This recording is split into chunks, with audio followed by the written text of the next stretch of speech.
이 시간 우리 교단의 총무님이신 이윤삼 목사님께서 인사 말씀해 주시겠습니다. 예, 한국 교회 위기를 맞이해서 교회의 위기는 더 축소해서 핵심적으로 말하면 목회자 위기라고 말할 수 있습니다. 오늘 목회자들이 지원하는 사람들이 급감하고 있고 목회자 부족 현상이 교회마다 벌어지고 있습니다. 이것은 목회자에 대한 사명감과 함께 목회의 여건이 그렇게 수월하지 않다는 것을 반증하고 있습니다. 인생과 역사가 영원히 이어져야 하듯이 목회도 교회가 존속하는 한 이어져야 되고 그 교회를 책임적으로 사명을 감당해야 될 목회자가 지속적으로 목회를 할 수 있어야 합니다. 목회자 위기 시대를 맞이해서 저희 기장총회에서는 목회자의 삶의 여건 그리고 그 평균점 이런 것들을 깊이 연구해서 가능한 많은 목회자들이 서로 격려하고 위로하면서 공동체성 속에서 목회를 할 수 있는 방법이 무엇인지를 고민하고 있습니다. 사실은 답이 쉽지는 않습니다. 그래서 많은 자료와 또 논의를 거치고 있는데 오늘 우리 한국 사회에서 이 분야에 많이 연구를 하시고 목회 현장의 올바른 모습을 추구하기 위해서 전문적으로 연구하시는 정재영 교수님과 또 우리 교단의 전문가이신 정용택 목사님 모시고 이 문제를 좀 집중적으로 논의해 보고자 합니다.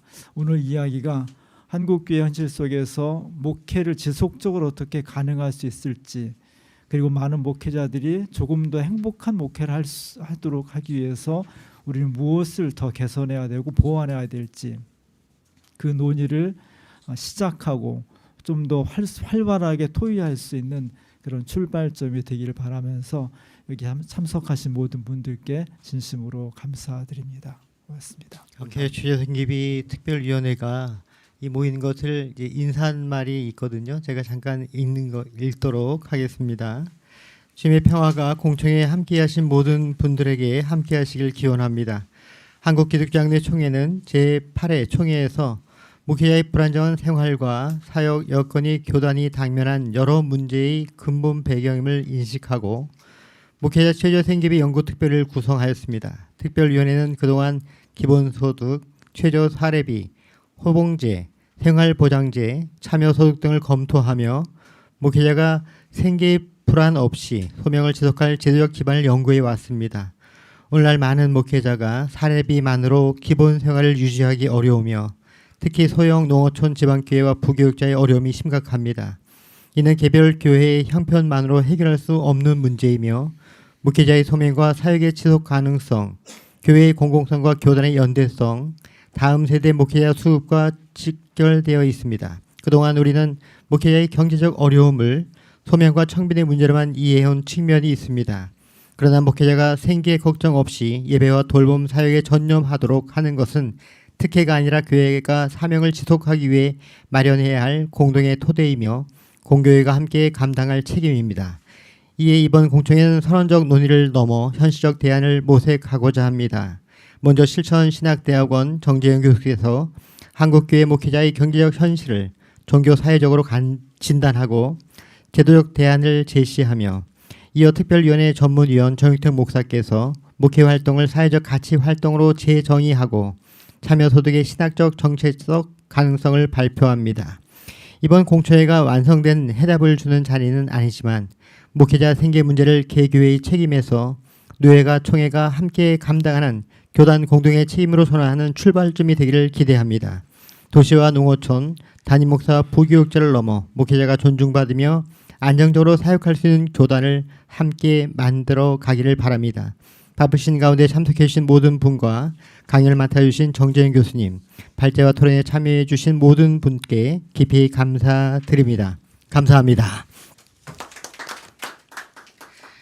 이 시간은 우리 인사말에 드린 것처럼 실천신학대학원 대학교 종교사회학 교수이신 정재영 교수님께서 주제 강연해 주실 때 우리 큰 박수로 환영 부탁드립니다. 귀한 자리에 초청해 주셔서 감사드리고요. 제가 사실은 이제 그 관련된 내용으로 더 가까이 될까요? 강요된 청빈이란 책을 2019년도에 출판을 했었는데 그때도 교계에서 이제 이런 것들이 좀 이슈가 되어서 출판사에서 먼저 저에게 이제 집필 제안을 해서 쓰게 되었는데 사실은 저도 이제 이런 상황에 대해서 문제 의식을 가지고 있고 또 관심도 많이 있긴 하지만 사실 뭐 구체적인 해법이 없어서 제가 뭐 문제 제기 정도 할 수 있을 것 같다라고 이렇게 얘기를 하고 책을 써서 출판하게 됐습니다. 이번에 이 교단에서 저한테 이 내용을 중심으로 해서 이렇게 발제를 요청하셔서 네, 그 내용을 중심으로 말씀을 드리도록 하겠습니다. 그 제목은 이제 교단에서 주신 내용인데요. 한국교회 목회자의 경제적 현실과 지속 가능한 목회를 위한 제도적 과제인데 뭐 제가 제도적인 과제를 이렇게 구체적으로 말씀드리기는 좀 쉽지는 않을 것 같고 아마 제 뒤에서 하시는 정영태 목사님께서 실제적인 방안들을 이렇게 얘기해 주실 것 같고 저는 제가 출간한 책을 중심으로 해서 한국교회 전반적인 상황을 좀 이렇게 말씀을 드리고 또 문제 제기를 하는 것으로 이해해 주시면 좋을 것 같습니다. 예, 이 책의 어떤 저술 의도, 문제 의식이라고 할 수 있겠죠. 아시는 것처럼 한국교회 목회자들의 경제 형편이 매우 좋지 않은 상황이라고 하는 것이고요. 굉장히 많은 수가 사실은 빈곤층에 해당하고 있고 그 중에 일부는 극빈층이다, 사실상 극빈층이다 이런 내용들을 제가 썼습니다. 근데 이 문제는 흔히 사회학에서 말하는 구조적인 문제이기 때문에 개인의 노력으로 해결하는 데는 굉장한 한계가 있어서 좀 공동의 노력이 필요하다. 교단은 교단대로 또 전체 한국교회가 또 신자들이 함께 이 문제에 대해서 좀 관심을 가져야 된다는 그런 차원이고요. 이것을 그냥 시장 상황에만 맡겨놓고 알아서 잘 하도록 하는 것으로는 해결이 되지 않기 때문에 공론화가 필요하다는 얘기를 이제 책에 썼고 그런 얘기들을 기회가 될 때마다 했습니다만 그렇게 크게 공론화가 되지 못해서 좀 아쉬움이 있는데 이번에 기장교단에서 뭐 이미 한 3년 동안 이렇게 연구를 해오셨다고 하고 또 이렇게 세미나 공청회를 하게 돼서 상당히 의미가 있다고 생각이 듭니다. 먼저 그 목회자들의 경제적인 형편에 대해서 좀 살펴보도록 하겠습니다. 아시는 대로 목회자의 위상 변화가 크게 달라지고 있는 것은 아마 잘 아시리라 생각이 들어요. 흔히 7, 80년대 한국교회가 급속한 성장을 하고 폭발적인 성장을 했을 때 그 교회 지도자인 목사님도 굉장히 존경받는 어른이고 지역에서도 유지 역할을 하고 그랬던 것을 아마 잘 아실 텐데 지금은 그냥 개 교회를 운영하는 목사님으로 이렇게 이해되는 부분들이 많이 있고요. 또 기윤실 사무총장님도 와 있습니다만 기윤실에서 교회 신뢰도 조사를 정기적으로 하고 있는데 계속해서 하락하고 있고 여러 가지 사건 사고로 목회자들의 사회 이미지가 많이 좋지 않게 추락하고 있는 그런 상황입니다. 거기 이제 한국교회가 쇠퇴기로 접어들고 있기 때문에 성장기에는 좋은 목사님을 모셔가려고 너도나도 이렇게 경쟁을 하기까지도 했지만 최근에 이제 그렇지 않은 상황이기 때문에 최소한의 생계 유지조차 어려운 아주 적은 사례비로 어려움을 겪고 있는 상황이라고 하는 것입니다. 요거는 이제 제 책이 나온 다음에 그 한목협에서 나온 통계인데요. 한목협에서 이제 주기적으로 여러 가지 한국 개신교에 대한 통계 조사를 하고 있는데 그 중에 하나가 이제 목회자 월 소득에 대해서 통계가 나온 게 있습니다. 제 책에는 이제 23년도 자료는 들어있지 않습니다만 이 화면을 보시면 전체적으로 이제 그 분포가 월 소득 분포가 이렇게 되어 있고 평균은 2012년에 213만 원에서 2017년에 조금 줄었다가 2023년에 216만 원으로 조사가 됐습니다. 뭐 전수조사가 아니니까 아주 정확한 것은 아니지만 어떤 흐름을 볼 수가 있는데 네, 결과적으로 이제 11년이 지났는데 2023년의 금액은 2012년과 별 차이 없는 사실상 이제 시간이 지난 거 생각하면 물가 상승을 생각하면 오히려 줄어들었다라고 봐야 되는 상황이고요. 이 월 사례비로만 생활이 안 되기 때문에 이제 여러 가지 기타 소득이 있는 것인데요. 기타 소득 내용 뒤에 나옵니다만 2012년에 47만 원, 그 2023년은 86만 원. 그래서 2023년 기준으로 두 금액을 합하면 한 300만 원 조금 넘는 금액으로 목사님들이 평균입니다만 생활을 하고 계시다 이렇게 볼 수 있겠습니다. 그런데 그 앞에 보셨던 그 2023년에 216만 원이라고 하는 게 당시에 도시근로자 월 평균 소득이 330만 원이었으니까 여기에 비하면 전체 목회자 평균이 거기에 뭐 한 100만 원 이상 밑돌고 있다 하는 것을 통계로 확인할 수가 있습니다. 이것은 이제 그 특성별로 자세한 표를 보여주고 있는데요. 성별, 연령별 이렇게 수치가 나와 있죠. 보시면 성별로 보았을 때 여성 목사님들이 굉장히 차이가 나게 적은 것을 볼 수가 있습니다. 아시겠습니다만 지금 샘플 자체도 이제 여러 명밖에 안 되는데 여성 단임 목사님이 절대적으로 적죠. 남성 목사님에 비해서 훨씬 적습니다. 그래서 샘플링 자체가 적게 되기도 했고 또 여성 단임 목사님 경우에 되게 작은 교회 심무하시기 때문에 차이가 큰 것을 볼 수가 있습니다. 그 다음에 지역 크기에 따라서 읍면보다 중소도시, 대도시로 갈수록 월 사례비가 조금 더 많은 것을 볼 수가 있고요. 개척 목사인지 부임 목사인지에 따라서도 차이가 큽니다. 아시겠습니다만 개척을 해서 교회가 양적으로 성장하는 게 어렵다는 거 잘 아시죠. 그러니까 개척 목사님이기 때문에 적게 드리는 게 아니라 개척을 한 후에 교회가 양적으로 성장하기 어렵기 때문에 결과적으로 이제 부임 목사님하고는 큰 차이가 나는 것을 볼 수가 있고요. 네.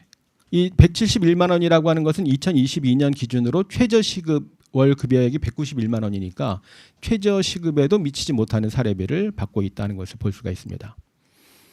그리고 교인 수 기준으로 이제 50명 미만이 그 388명 이렇게 샘플링이 됐는데 비율로는 48%가 되고요.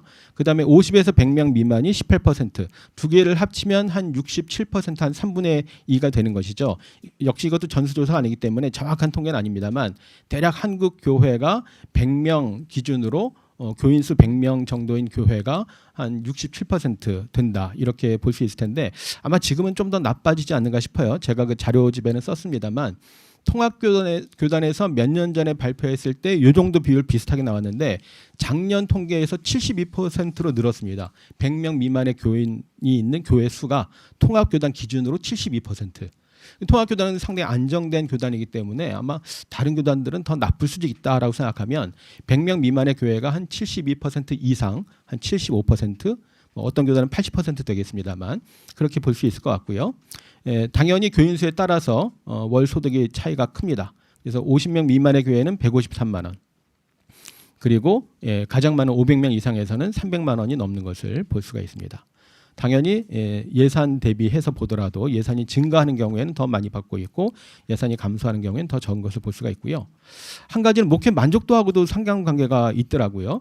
이런 거 저희가 조사할 때 뭐 사례비를 많이 받기 때문에 만족하십니까? 이렇게 물어보는 게 아니고 사례비 따로 질문하고 만족도 따로 질문하는데 교차해서 이렇게 묶어서 보니까 사례비가 많을수록 만족도가 높습니다. 어쨌든 현실적으로 일반인들을 조사하더라도 삶의 만족도는 월 소득하고 뭐 직결됩니다. 완전히 정비례하거든요. 목사님들도 이제 그런 추세를 볼 수 있는 것을 알 수 있겠습니다. 이제 목회자 소득에 대한 부분인데요. 아까 말씀드렸던 것처럼 교회에서 받는 사례금이 있고요. 이거 중복응답이기 때문에 전체에서 이제 가장 많은 비중을 차지하고 있고 그 밖에 일반적으로 아시는 것처럼 배우자 소득, 뭐 지인의 후원, 타교의 후원, 이중직, 가족의 도움, 또 다른 기관 후원 뭐 이렇게 있는 것을 볼 수가 있는데 당연히 사례금이 제일 많긴 합니다만 2023년 기준으로 보게 되면 사례금하고 사례금 외 소득하고 비율이 비슷합니다. 그 얘기는 뭐냐 하면 전체 수입에서 사례비가 절반 정도 차지하고 있다는 얘기예요. 사례비가 부족하니까 사모님이 일하고 가족들 도움받고 뭐 이렇게 저렇게 후원 받아가지고 나머지를 채우는데 그게 그냥 사례비와 거의 같은 금액이라고 하는 겁니다. 사례비가 200이면 이렇게 여러 가지 기타 소득을 하는 것도 거의 200만 원 된다 이렇게 보면 될 것 같습니다. 그럼 현 사례비에 대해서 만족하다고 생각하는지 당연히 이제 부족하다고 생각하겠죠. 조사할 때마다 점점 늘어나가지고 2023년도에는 70%가 부족하다고 느끼는 것으로 파악이 되고 있습니다. 사례비 적정 기준, 사례비 얘기는 뒤에서 또 조금 하겠습니다만 이렇게 질문을 해봤습니다. 근데 23년도에 질문하지 않았기 때문에 그 앞에 두 해 조사 결과가 나와 있는데 전체적으로 가장 많은 비중 한 70% 안팎이 교인 평균 소득 수준에 맞춰서 이렇게 나오고 있습니다. 그러니까 일반적인 교인 수준만큼은 좀 받으면 좋겠다 이렇게 이해하시면 될 것 같습니다.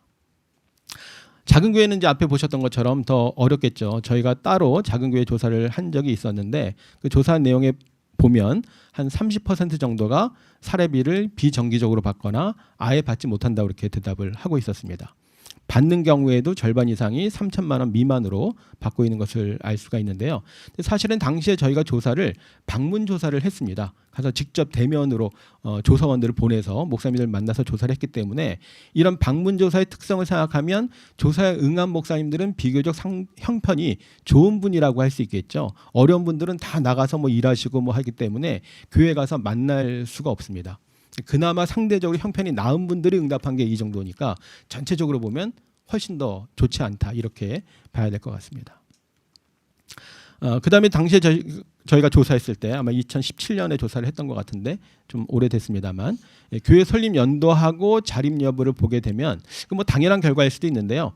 시간이 지날수록 자립한 교회들이 많고 최근에 저희가 개척했다고 한 설립했다고 한 교회들이 자립 비율이 적은 것을 볼 수가 있습니다. 그래서 가장 아래에 있는 14년에서 17년도 기준으로 보게 되면 딱 3분의 2가 미자립, 3분의 1이 자립. 그러니까 당연히 미자립 상태에서 10년, 20년 가기는 어려우니까 오래 유지하고 있는 교회, 죄송합니다만 오래 버티고 있는 교회는 재정이 어느 정도는 뒷받침되기 때문에 유지하고 있는 것이고 최근에 생긴 교회들은 사실은 미자립인 교회들이 많이 있어서 그 시간이 지나면서 이제 상당수가 이제 교회를 폐쇄하거나 유지하지 못하는 그런 상황이라고 보시면 될 것 같습니다.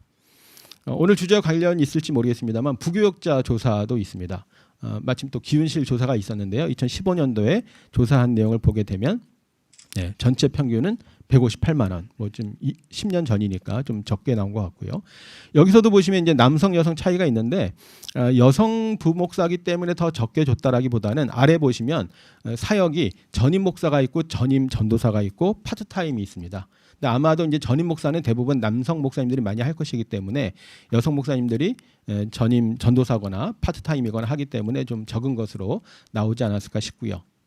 네, 당시 이제 이런 내용도 나왔는데 이게 뭐냐 하면 담임 목사님과 전임 부목사, 전임 전도사의 어떤 직급의 차이에서 그 사례비가 얼마나 차이 나는가를 보면 일반 근로자에서 1직급, 2직급, 3직급에서 차이 나는 것보다 격차가 더 크다는 겁니다. 그러니까 일반 직장에서 승진할 때마다 급여 차이가 있지 않습니까? 그 차이보다 교회 안에서 차이가 더 크다는 거예요. 그래서 아시는 것처럼 이제 담임 목사님이 대체로 부목사님보다 한 2배 또는 그 이상 급여를 받고 있고 여러 가지 복지 혜택 생각하면 뭐 3배까지 차이가 난다 이런 얘기 하지 않습니까? 일반 사회에서 일반 직장에서 차이 나는 것보다 훨씬 그 차이가 크다 하는 것을 보여주고 있습니다. 요건 이제 목회데이터 연구소에서 목대연이라고 줄여놨습니다만 목회데이터 연구소에서 부목사 사례비를 따로 조사를 2022년도에 했었습니다. 이 결과에서 보시면 이제 평균은 좀 늘어났고요. 244만 원으로 나와 있고 여기서도 이제 여성 목회자들이 좀 적게 받는 것을 확인할 수가 있고요. 네, 마찬가지로 이제 교인 수에 따라서 부목사 사례비도 차이가 있습니다. 아무래도 이제 규모가 큰 교회는 부목사 대우도 더 낮다고 볼 수 있겠죠. 네, 그 다음에 그 전임 여부에 따라서 사역 형태에 따라서 차이가 나고 있고요. 똑같이 만족도 차이가 있습니다. 그래서 불만족하는 경우에 사례비가 만족하는 경우보다 적은 것을 볼 수가 있고요. 혹시 번아웃을 경험했습니까? 라고 물어봤는데 번아웃을 경험한 경우에 사례비가 더 적은 것을 볼 수가 있어서 이게 결코 가볍지 않은 문제다라고 하는 것을 확인할 수가 있습니다. 이런 빈곤 문제의 원인이 무엇일까 하는 것을 좀 생각해 보면요. 뭐 여러 가지 있겠습니다만 첫째는 목회자 수급 불균형 문제를 생각해 볼 수 있습니다. 지금 상황은 조금 이제 바뀌고 있긴 합니다만 책을 썼을 당시에 생각을 해보게 되면 일단은 공급 과잉이라는 상황이 벌어지고 있었다고 하는 것이죠. 그래서 목회자 수가 많지 않을 때는 교회마다 좋은 목회자를 서로 모셔가려고 처우도 어느 정도 유지되어 있었지만 목회자가 넘쳐나는 상태에서는 이제 그렇지 못한 상황으로 바뀌게 되었고 임지를 찾지 못해서 무임으로 있는 목사님들도 많이 있다고 하는 것인데요. 당시 기준으로 이제 10년 사이에 수천 명에 이른 목회자가 임지를 찾지 못해서 무임 상태로 있었다 하는 것으로 보고가 되고 있었습니다. 통합교단에서 이제 이런 통계들을 내서 공표를 하기 때문에 그 자료들을 좀 참고로 했는데요. 제가 책을 썼을 때 기준으로 나온 통계하고 최근에 다시 한번 이렇게 검색을 해보고 2024년 통계를 이렇게 넣어놨습니다만 보시면 1999년 기준으로 목회자 수는 9,000명 정도 되고요. 교회 수는 6,500개 정도 돼서 교회당 목회자 비율이 교회 하나당 1.39명 이렇게 되어 있고요. 초기 수급 형성기라고 말할 수 있을 것 같습니다. 2008년이 되면서 이제 수급 문제에 대해서 교단 내에서 통합 교단 내에서 어떤 경고 사항이 벌어지게 되는데요. 2007년 기준으로 보았을 때 계속해서 이제 목회자 수는 많이 늘어나고 있는데 교회 수는 늘어나지 않아서 이제 문제가 된다고 하는 것이죠. 그래서 2007년이 되었을 때 교회당 목회자 수가 1.78이었는데 또 2008년에는 1.82로 늘어났고요. 그래서 이 상황에서 이제 수급 조절이 필요하다. 목회자가 너무 많이 배출돼서 문제다. 이제 이런 상황이었는데요. 작년에 나온 통계를 보니까 24년 통계가 나와 있는데 목회자 수는 2만 3천 명으로 늘었습니다. 교회 수는 많이 늘어나지 않아서 10,000개가 채 되지 않은 것이라서 뭐 통합교단이나 어느 교단이나 마찬가지로 이제 신학생 수가 줄고 목사 후보생이 줄어들고 있는 상황이긴 하지만 현재 기준으로 수치만 놓고 보게 되면 여전히 공급 과잉이다. 기장교단은 좀 다른지 모르겠어요. 제가 기장교단 그 통계를 보지 못했기 때문에. 근데 아무튼 전체 한국교회 상황으로 보면 아직까지도 공급 과잉 상태이지 않는가. 이제 앞으로 이제 줄어들 것을 염려해야 되지만 현재 수치로는 그렇게 볼 수 있을 것 같습니다. 그래서 아래 그래프는 이제 2007년도에 경고가 나오고 교단 내에서 경고가 나오고 수급 조절이 필요하다는 얘기들을 많이 했음에도 불구하고 여전히 그 증가량에서는 목회자 증가량이 큰 상황이다라고 하는 것을 참고로 보시면 좋을 것 같습니다. 뭐 이것은 교단의 문제는 아닙니다만 전체 한국 교회로 보게 되면 신학교 난립도 문제가 된다고 볼 수 있겠죠. 목사님들은 잘 아실 수도 있겠는데요. 현재 우리나라의 신학교가 얼마나 되는가 뭐 정확한 통계는 없습니다. 이렇게 저렇게 자료를 막 이렇게 뒤져서 찾아보면 한 400개 정도 되는 것으로 추정이 됩니다. 40개가 아니고요. 400개. 네. 그중에 이제 인가받은 학교는 한 50여 개밖에 안 되고요. 나머지 한 250개가 비인가로 파악이 되는데 왜 이렇게 얘기하느냐 하면 아래 나와 있습니다만 2018년 기준으로 개신교 교단이 374개로 잡혀 있어요. 교단이. 그러니까 이 중에는 인가받은 뭐 유명한 메이저 신학교도 있지만 인가받지 않은 신학교들도 있죠. 아무리 작은 교단이라도 교단 신학교라는 게 있잖아요. 제대로 운영하든 못하든 인가받았든 못했든 그냥 뭐 조그맣게라도 뭐 공간 하나 차려놓고 하는 경우도 있기 때문에 이런 것들 생각하면 400개 가까이 된다 하는 얘기고 그 안에서 굉장히 많은 수의 목회자가 배출이 되고 있다. 아마 지금도 적지 않게 배출이 되리라 생각이 듭니다. 그래서 뭐 가끔 이렇게 언론에서도 나옵니다. 방송에도 나옵니다만 어떤 분이 갑자기 하루아침에 목사님이 돼서 이렇게 등장하는 경우들이 심심치 않게 나오는 것도 뭐 그분들이 모르겠어요. 제가 조사해보지 않아서 메이저 신학교를 나오셨는지 모르겠지만 이런 여러 가지 비인가 군소 신학교의 영향도 있지 않는가 이런 것들도 좀 조절이 필요하다는 생각이 들고요. 무엇보다도 이제 한국 개신교회가 쇠퇴기에 접어들었다고 하는 것도 큰 이유가 되리라 생각이 듭니다. 앞에 말씀드렸던 것처럼 교회 성장기에는 재정도 풍족하고 좋은 목사님 모시기 위해서 예우도 잘 해드렸지만 지금은 이제 그런 상황이 아니라고 하는 것이죠. 통계마다 조금 왔다 갔다 하긴 합니다만 대체로 2000년대 들어서 한국 교회는 침체기 또는 쇠퇴기에 접어들었다라고 얘기를 하고 있는데 특히 2010년 이후에 내림세가 이제 확실해졌다라고 얘기를 많이 하고 있습니다. 그래서 2023년 기준으로 한 16~17% 정도가 개신교 신자라고 얘기를 합니다. 참고로 말씀드리면 우리나라 신자수 1위 종교는 개신교입니다.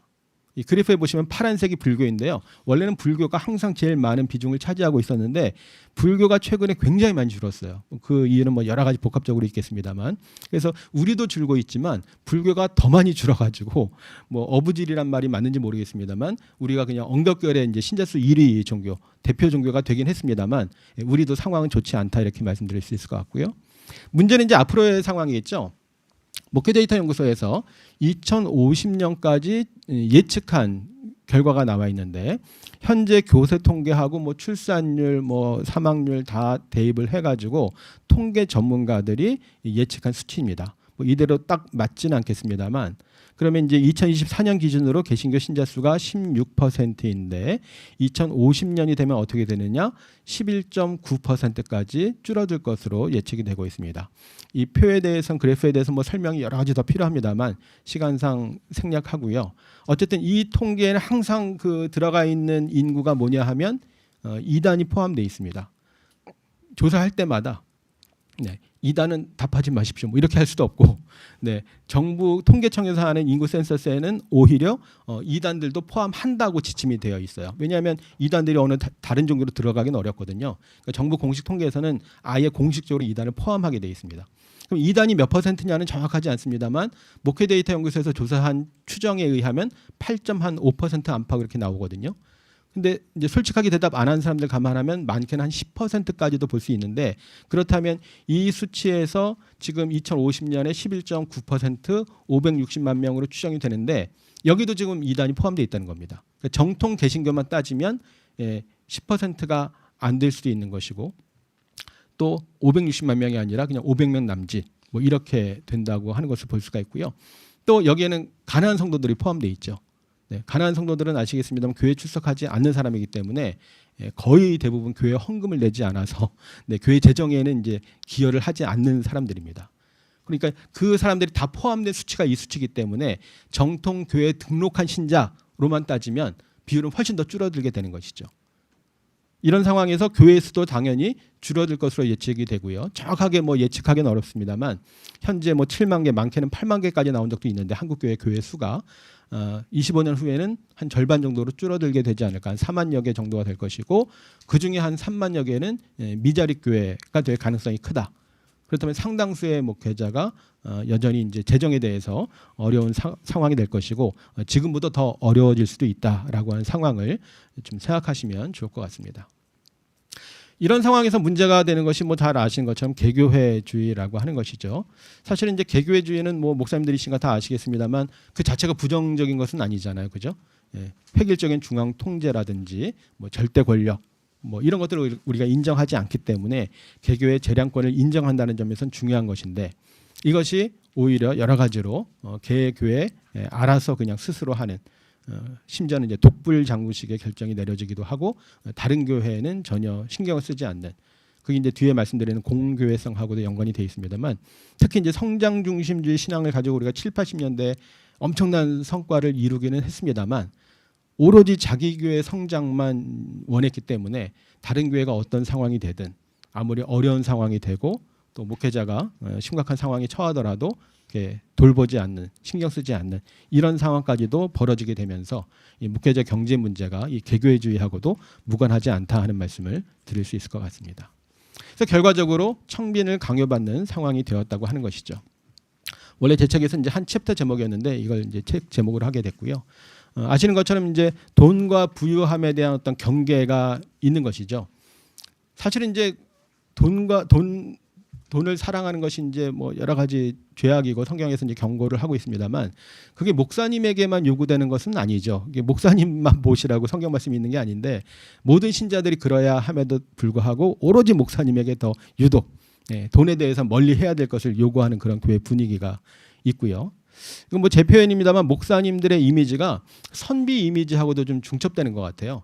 목사님이 한국 교회에서 어떤 뭐 전도자라든지 또 뭐 설교자 이미지도 있긴 합니다만, 주로 이렇게 연구하고 옛날 선비들처럼 이렇게 경전 연구하고 경전 가르치고 뭐 하는 그런 학자 이미지가 좀 강한 것이 아닌가 생각이 들어요.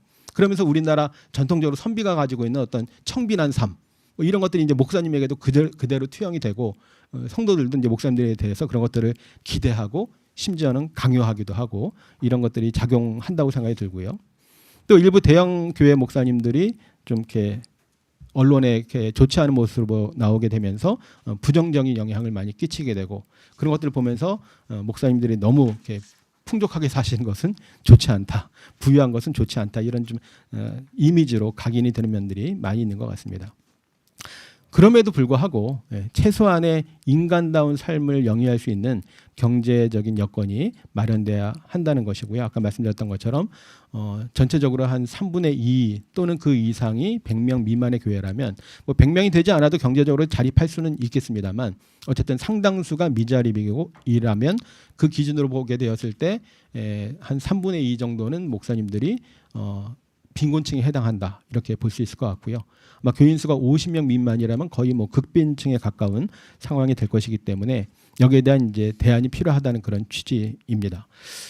한편에서는 그 같은 목사님이나 같은 신학자들 중에서도 오히려 목사님들이 조금 이제 헝그리 정신이 필요하다, 좀 절박해야 목회도 더 열심히 하고 부유하면 나태해진다, 이렇게 얘기하시는 분들이 꽤 있어요. 대화를 해보면 저도 뭐 부분적으로는 뭐 틀린 말은 아닌 것 같긴 합니다만 정도의 문제라는 생각도 들고요.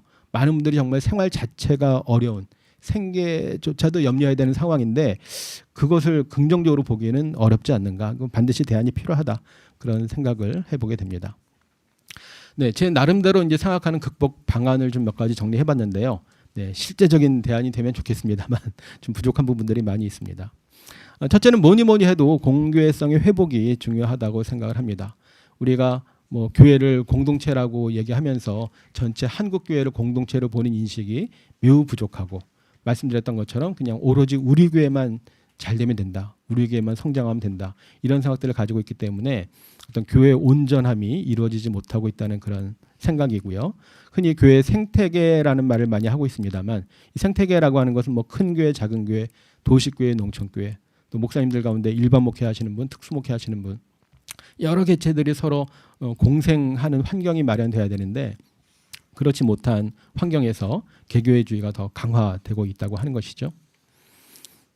국민일보에서 몇 년 전에 이 관련해서 조사를 했었어요.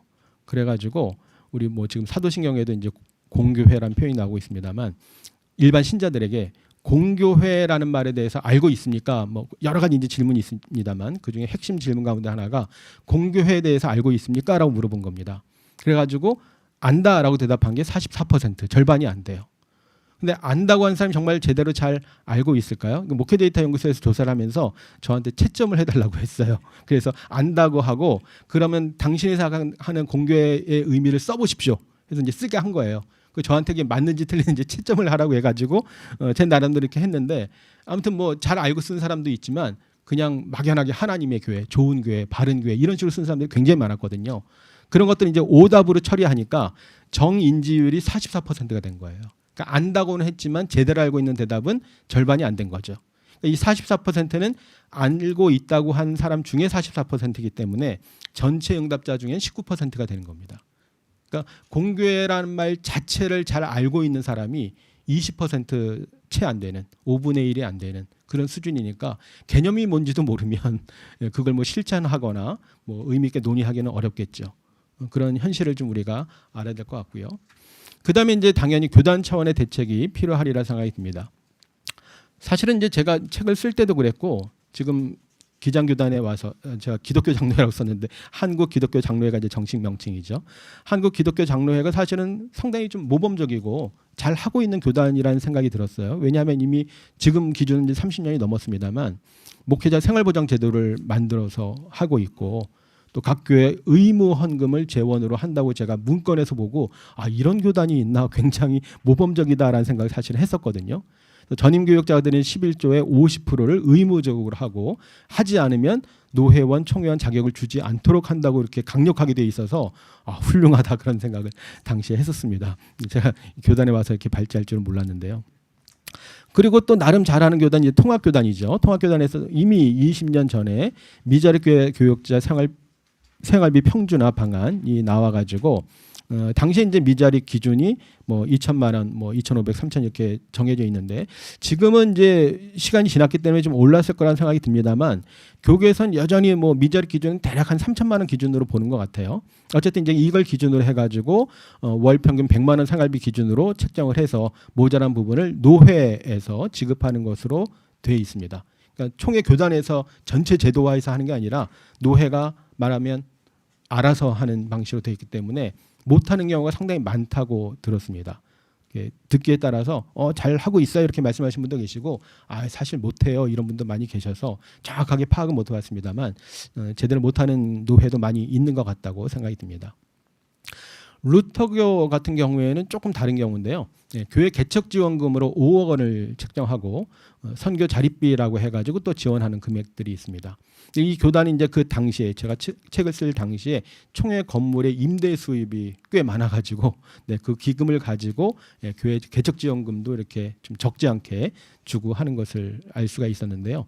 당시에 이제 뭐 여담입니다만 루터교에서 이렇게 지원해 주니까 루터교로 가야 되겠다, 교단을 옮겨야 되겠다 이런 전도사님들이 몇 분 계셨었는데 좀 특별한 상황인 것 같습니다. 케이스인 것 같습니다.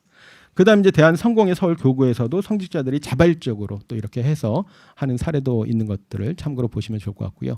감리교가 잘하는지 제가 잘 몰라서 책에 너 잘하는 데 있다 혹시 황 목사님이 하실 말씀 있으시면 말씀해 주셔도 좋을 것 같고요. 네, 이렇게 표로 한번 PPT에는 정리를 해봤습니다. 네, 아까 말씀드렸습니다만 제가 최근에 다시 이걸 확인하지 않았기 때문에 몇 년 전 자료라서 아마 기장교단 수치도 조금 바뀐 것 같고요. 네, 최근 그 자료에서 좀 확인할 필요가 있다는 것을 한번 말씀을 드립니다. 여기 아울러 이제 생각해 볼 수 있는 부분들이 목회자 사례비에 대한 기준인데요. 뭐 아시는 것처럼 뭐 천차만별이기 때문에 결국 이제 사례비 자체가 현실적이지 않아서 생활이 되지 않는 경우들이 많이 있죠. 사례비 기준을 정하는 게 참 쉬운 일이 아닌데요. 각 교단마다 뭐 형편이 다르고 교회마다 형편이 다르기 때문에 정하기 어렵습니다만 오래 전에 한 대형 교회에서 촬영을 하고 있어서 교회 이름을 말씀드리지 못하겠습니다만 어떤 교회 목사님이 그래도 그 교회 목회자라면 전문대학 교수 수준으로는 받아야 되지 않겠는가, 종합대학까지는 아니라도 전문대학 수준으로는 해야 되지 않겠는가. 참고로 말씀드리면 그때 당시에 교회당을 이렇게 따로 갖지 않고 대학교 안에서 강당에서 예배를 드렸던 교회인데요. 네, 그런 기준을 이렇게 제시했던 적도 있고, 또 아까 말씀드렸던 것처럼 담임 목사, 부목사, 뭐 전도사에 따라서 너무 이렇게 격차가 크기 때문에 전임 목사 제도를 만들어 가지고 전임 목사라면 담임 목사와 똑같은 호봉제로 이렇게 받게 이렇게 호봉 체계를 만든 경우도 있었습니다. 좀 뭐 특별한 경우라고 할 수 있겠죠. 또 어떤 교단에서는 아마 제가 알기로 고신교단의 어떤 교회로 알고 있는데 교역자뿐만 아니라 직원들도 똑같은 호봉 체계로 해서 아니 목사나 직원들이나 똑같이 교회에서 하나님 일을 하는 사람인데 호봉 체계가 달라서는 안 된다. 아주 특별한 케이스라고 생각합니다만 뭐 그렇게 한 경우도 있습니다. 그래서 모든 교회가 일괄적으로 하기는 어렵겠습니다만 최소한의 기준이 좀 필요하지 않겠는가라는 생각을 해보게 되는데요. 미국 교회에서는 이런 것들을 참고한다고 이렇게 알려져 있습니다. 주변에 위치한 학교 교사들의 봉급을 참고하고 또 주변 고등학교 교장 봉급과 동일하게 하는 경우도 있고요. 또 주변의 교회 담임 목사들의 봉급도 고려해서 한다는 겁니다. 다른 교회에 비해서 너무 많이 측정하거나 하지 않도록 한다는 것이죠. 또 교인들의 평균 소득을 산정해서 기준을 삼기도 하고요. 아까 이제 우리 경우에도 교인들의 평균 소득 비슷하게 이런 조사 결과가 나왔습니다만 그런 것들을 이제 감안한다는 얘기고요. 아마 이런 면에서 가장 잘 제도화되어 있는 사례가 아마 구세군 사례이지 않을까 싶어요. 아마 많이 아시리라 생각이 듭니다만 구세군에서 이제 목회자를 사관이라고 완전 군대 제도잖아요. 사관이라고 얘기를 하는데 생활비에 대해서 엄격하게 다 정리해서 제도화해서 지급을 하고 있습니다. 그래서 기본수당 얼마, 그리고 근속수당 얼마, 또 자녀수당 얼마 이렇게 하는데 금액 자체가 많지는 않습니다. 근데 아시는 것처럼 구세군은 부부 공동 목회죠. 부부가 같이 똑같이 사관으로 사역을 하기 때문에 두 사람이 같이 받게 되면 최소한의 이제 생활 보장이 된다고 하는 것이죠. 그래서 아래 정리해놨습니다만 구세군 보수체계가 호봉 중심이라기보다는 그 생활 보장형 보수제도라고 할 수 있다. 최소한의 생활을 할 수 있도록 만들어주는 것이고 일정 수준의 생활을 할 수 있도록 보장하는 그런 보수체계라는 특징을 가지고 있습니다. 그래서 이 급여 체계, 사례금 체계만 놓고 보게 되면 굉장히 잘 제도화가 돼 있다라고 생각이 들어서 참고할 필요가 있는데 현실적으로 구세군의 어려움이 뭘까요? 교세가 굉장히 감소하고 있다고 하는 것이고요. 사관 후보생들이 굉장히 많이 줄어들어서 어려움을 호소하고 있습니다. 그러니까 좀 아이러니죠. 이렇게 연구자 입장에서 볼 때는 말하자면 좀 크고 안정되고 이렇게 그런 교단에서는 이런 시행을 잘 못합니다. 이른바 이제 대형교회, 초대형교회 뭐 입김이나 발언권이 세기 때문에 각자 알아서 하자 이런 분위기가 좀 크고요. 오히려 작은 교단에서는 당장에 이런 어려움을 현실적으로 느끼고 공감대 형성이 되니까 물론 이제 구세군 같은 경우는 이제 그 자발적으로 했다기보다는 이제 전 세계적으로 이제 구세군이 다 같은 제도를 가지고 있는 것으로 알려져 있습니다만 그런 것들이 어쨌든 조금 더 자발적으로 할 수 있는 그런 여건이 된다면 오히려 좀 큰 교단에서 하기 좀 어려운 상황인 것이 좀 아이러니하게 여겨지기도 하는데요. 네. 기장교단에서 이런 것들을 좀 잘 해보시면 상당히 모범 사례가 되지 않을까 생각이 들고요. 목회자 수급 조절도 필요한 부분입니다. 이건 뭐 교단에 해당된 내용은 아니고 한국교회 전체에 해당되는 내용이겠습니다만 신학교 구조와 정원 조정이 필요한 부분들이 있고요. 당장 뭐 어떤 뭐 난립한 신학교를 뭐 강제로 조정하거나 줄이기는 어렵겠습니다만 각 교단 총회 신학교에서 할 수 있는 것은 제 생각에 신학교에 들어온다고 하면 신학생들 모두가 다 목사 후보생이라고 보진 않아도 되지 않을까? 볼 필요가 없지 않을까? 다시 말씀드리면 모두 다 MDV를 해가지고 반드시 목사가 된다라기보다는 저도 이제 평신도입니다만 평신도 경우에는 그냥 신학 공부가 하고 싶어서 신학적인 소양이 필요해서 신학 공부하는 사람들이 많이 있거든요. 근데 신학교 다니다 보면 전도사 소리 듣는 거예요. 학년이 올라가면 전도사라고 하고 실제 이제 사역해야지 이렇게 나오는데 사실 사역에 대한 소명이나 관심은 없는 경우도 많이 있거든요. 그냥 지식적으로 교양 차원에서 신학 공부하는 사람, 하고 싶어하는 사람들도 많이 있기 때문에 반드시 목사 후보생이라고 보지 않고 신학 교육만 단독으로 제공하는 그런 과정들이 좀 필요하지 않을까. 아울러서 이제 목회자 수준을 제고하는 것도 중요하다고 생각이 듭니다. 그래서 내적 소명에 대한 확실한 점검과 특권 의식을 없애야 된다 이렇게 써놨는데요. 이렇게 말씀드리는 이유는 죄송합니다만 목사님들이 정말 훌륭하고 존경스럽고 다 하시겠습니다만 그런 경우에 이제 마음으로부터 자발적으로 목사님 더 좋은 예우를 해드려야지라는 생각이 드는데 실제로 이제 그렇지 않은 경우들이 있잖아요. 그런 경우는 이제 이런 것들을 좀 이렇게 자연스럽게 원만하게 하기 어려운 부분들이 있기 때문에 목회자 수준하고도 좀 관련이 되어 있다는 말씀을 조심스럽게 드리고 싶습니다. 네, 거의 마지막 내용인데요. 목회자 이중직의 현실화도 좀 생각해 보시면 좋겠다고 생각합니다. 저하고 이제 같이 일하는 동료 교수하고 몇 년 전부터 목회 이중직에 대해서 많이 뭐 나름대로 연구도 하고 뭐 세미나도 하고 컨퍼런스도 하고 그랬습니다만 이제 이것은 실제 현실에서 이제 필요한 상황이 된 것이 아닌가라는 생각이 듭니다. 그래서 한국 교회가 이렇게 축소되고 있고 앞에 이제 그래프에서 보신 것처럼 교회 안에 있는 교인 수는 이제 10%가 채 안 되는 상황으로 되어가고 있는데 90% 이상의 사람이 교회 밖에 있다면 목회의 영역을 교회당 안으로만 제한하는 것은 뭐 여러 가지 면에서 현실적이지 않고 바람직하지 않다고 생각이 듭니다. 목회라고 하는 것은 사실 교회당 안에 있는 교인들을 대상으로 하는 거잖아요. 제가 최근에 이제 마을 목회에 대한 책도 썼습니다만 물론 이제 그렇다고 해서 마을 주민을 목회 대상으로 생각하는 것은 좀 적절하지 않은데 어쨌든 목회 영역을 교회당 안으로만 제한하는 것은 지금 변화하고 있는 상황에서 상당히 적절하지 않다라는 생각이 들고요. 그런 점에서 지역 사회에 대해서 목회 영역으로 또는 선교의 영역으로 좀 적극적으로 생각하고 거기서 다양한 사역을 하는 것이 필요하지 않는가. 그래서 뭐 벌써 한 10년 훨씬 전부터 이중직에 대해서 뭐 겸직이라고도 합니다만 에 대해서 이제 논의를 해왔습니다만 뭐 기장교단이 아마 제가 알기로는 가장 적극적으로 이렇게 좀 수용하는 교단이라고 알고 있습니다만 아마 더 개방적으로 더 적극적으로 하면 좋겠다는 생각이 들고요. 뭐 나중에 아마 토론도 할 수 있겠습니다만 지금은 된다 안 된다 그런 차원은 아닌 것 같아요. 현장에서 보면 교단에서 허용하지 않는 교단에서조차도 목사님들은 당장 생계가 어려우니까 뭐 법적으로 교단법적으로 맞든 안 맞든 상관없이 그냥 이중직 하시는 분들이 사실은 굉장히 많거든요. 사실은 저희가 이런 것들을 이렇게 공론화하면서 약간 원망을 듣기도 했어요. 이거 공론화되지 않을 때는 그냥 아름아름 알아서 하면 됐는데 공론화가 되니까 교단에서 법으로 못하게 불허 결정을 내린 거예요. 우리 교단은 허용하지 않는다. 그러니까 전에는 그냥 알게 모르게 그냥 했는데 이제 공식적으로 못하게 돼버렸으니까 불법적인 일을 하게 돼버리게 된 것이죠. 공론화가 되면서 오히려 약간 뭐 역풍이라고 해야 되나요? 기대하지 않았던 상황이 벌어져서 어려움을 겪는 경우도 있긴 합니다만 이제 뭐 된다 안 된다 그런 차원이 아니라 오히려 적극적으로 어떤 일들을 목회자가 하면 바람직할까에 대해서 목회자 직업 학교도 하면 좋겠다는 생각이 들기도 합니다.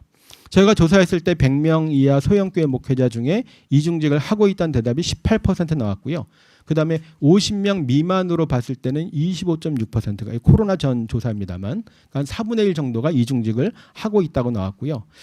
어떤 일을 하십니까라고 물어보면 대한민국에 있는 거의 모든 직업군에 다양한 일들을 하고 한 100가지는 됐던 것 같아요. 온갖 일에 다 하고 있어서 사실은 기장교단에서 허용하고 있는 그런 몇 가지 일뿐만 아니라 거의 모든 일에서 목사님들이 이중직을 현실적으로 하고 있는 상황이다. 이렇게 보시면 좋을 것 같은데요. 이중직을 하는 이유는 당연히 경제 문제 해결이 제일 중요한 이유가 됩니다. 조사를 해보면 61%가 경제 문제 때문이라고 대답을 하고 있는데 저는 이 나머지 40%가 중요하다고 생각합니다. 보시면 20%는 교회에 의존하지 않고 소신껏 목회하고 싶어서 9%는 믿지 않는 사람들 속으로 들어가서 선교적 교회 미셔널 처치를 하기 위해서 또 새로운 형태의 목회를 하기 위해서 이중직에 대한 여러 가지 직업적인 전문성을 살릴 수 있어서 이것은 단지 먹고 사는 문제, 생계를 해결하기 위해서만 아니라 이중직 자체가 굉장히 중요한 목회적 또는 선교적 의미가 있다는 거예요. 일종의 대안적인 목회로 생각을 하고 이중직을 하는 분들이 많이 있습니다. 그래서 이중직 목회를 열심히 잘 하시는 분들은 이렇게 먹고 사는 것 때문에 하느냐고 이렇게 얘기를 하면 굉장히 싫어하세요. 굉장히 자존심 상해하고 나 이거 먹고 살려고 하는 거 아니다. 굉장히 중요한 목회적이고 선교적인 의미가 있다는 얘기들을 많이 하시거든요. 그런 차원을 좀 적극적으로 우리가 좀 이해하면 좋지 않을까 싶은데요. 제가 뭐 간단하게 이렇게 좀 정리를 해봤습니다. 생계형 이중직은 말 그대로 오로지 생계 수단을 위해서 하는 경우겠고요. 자비량형 이중직은 사례비를 교회에 의존하지 않고 스스로 직업 활동을 통해서 사례비를 충당하려고 하는 경우들이 실제로 있어요. 교회 헌금에서 내가 사례비를 받지 않겠다. 좀 더 적극적으로 생각하면 선교형 이중직이라고 생각하는데요. 뭐 자비량형에 속한다고 볼 수도 있겠습니다. 이게 뭐 딱딱 묵 자르듯이 끊어지는 것은 아닙니다만 자비량형이면서도 이 자체를 선교적 의미를 갖고 하는 거죠. 요즘에 비즈니스 선교 많이 하잖아요. 비즈니스 선교는 돈 많이 벌어서 선교하는 게 아니고 비즈니스 자체를 선교로 이해하고 하는 거잖아요. 그러니까 이중직 직업 활동 자체가 선교적 의미가 있다, 목회적 의미가 있다라고 생각하는 그런 분들이 요즘 꽤 많이 있다고 하는 것이죠. 그 중에 일부는 이제 마을 목회, 지역 공동체 운동에 참여하는 그런 이중직도 있어서 상당히 의미가 있다고 생각이 듭니다. 근데 가장 큰 단점은 이렇게 수입이 많지는 않다고 하는 것. 이 마을 활동 많이 한다고 해서 이렇게 수고비나 수당이나 뭐 그 급여를 많이 주진 않기 때문에 그렇게 하려면 무슨 그 중간 지원 조직이 있죠. 무슨 마을 공동체 지원센터 이런데 센터장이 되면 상근직 근로자가 되면 고정급을 받으니까 상당히 도움이 되지만 아마 목회하는데 조금 좀 어려울 것 같아요. 날마다 정시 출퇴근을 해야 되니까. 그래서 비정기적으로 이렇게 활동가로 일했을 때는 사실 이게 수입이 많지 않다고 하는 그런 좀 단점도 있다고 할 수 있습니다. 여기 다루지 않은 내용인데 아까 이제 질문지에 있습니다만 제가 자료집엔 조금 써놓은 것 같아요. 이게 뭐냐 하면 정부의 공적 자금에 지원을 받는 것이죠. 실제로 목사님들 중에 많은 경우가 비곤층에 해당되기 때문에 수급 대상자가 될 수 있다고 하는 것이거든요. 정부에 수급 신청을 해가지고 받는 방법이 있는데 저희도 이제 그 논의를 할 때 당시에 이제 그 목회자 그 과세 문제가 크게 이슈가 될 때였기 때문에 보수적인 교단에 속한 목사님들은 목회자는 성직자인데 왜 세금을 내느냐, 우리는 근로자가 아니다, 노동자가 아니다, 이제 이런 얘기들 많이 하셨었잖아요. 그래서 뭐 그건 이제 본인의 신념이니까 뭐라고 할 수 없는 부분인데, 근데 사실 이제 그걸 소득 신고를 하게 되면 작은 교회 좀 소득이 많지 않은 목사님들은 정부로부터 지원금 받을 수 있습니다라고 하면 아 그런 게 있어요? 그럼 해야 되는 거 아니야? 이렇게 말씀하신 분도 사실은 적지 않게 계셨거든요.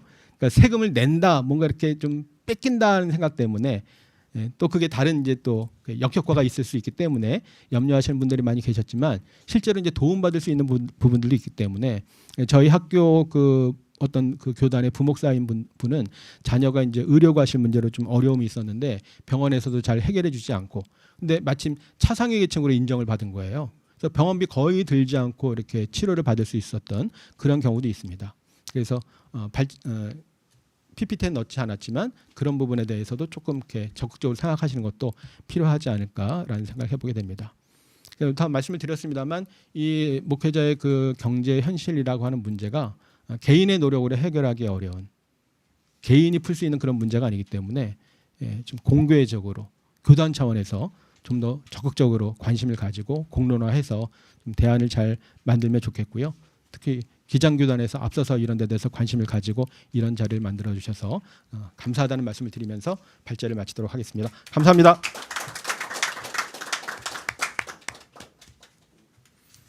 예, 귀한 주제 강연을 통해서 우리가 생각하고 또 나아갈 수 있는 방향 제시해서 다시 한번 감사드립니다. 다시 한번 좀 큰 박수 좀 부탁드립니다. 이제 좀 자리를 바꿔서요. 우리 정용택 목사님 전문위원으로서 우리 다음 발제 하실 때 우리 목회 체제 생계비 우리 전문위원으로 방향성을 잘 제시해 주고 계십니다.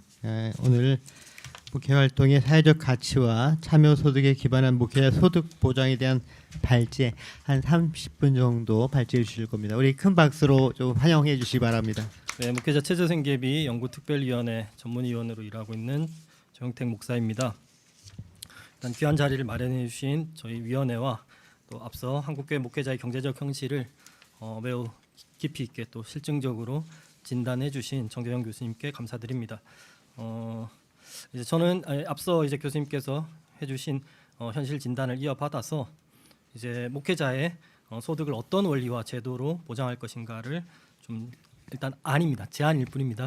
결정된 것이 아니고 제가 이 연구 특위에 참여하면서 3년 동안 그래도 같이 목사님들과 논의하고 또 제 나름대로 또 공부하면서 정리한 것을 제안으로 드리는 겁니다. 저는 기독교 경제윤리학을 전공했습니다. 기독교 경제윤리학을 전공했고 그 안에서도 특히 이제 기독교 노동윤리를 주제로 박사 논문을 썼고 지금도 일반적인 노동 문제에 대한 기독교적 어떤 대응 같은 것들을 연구해 왔습니다.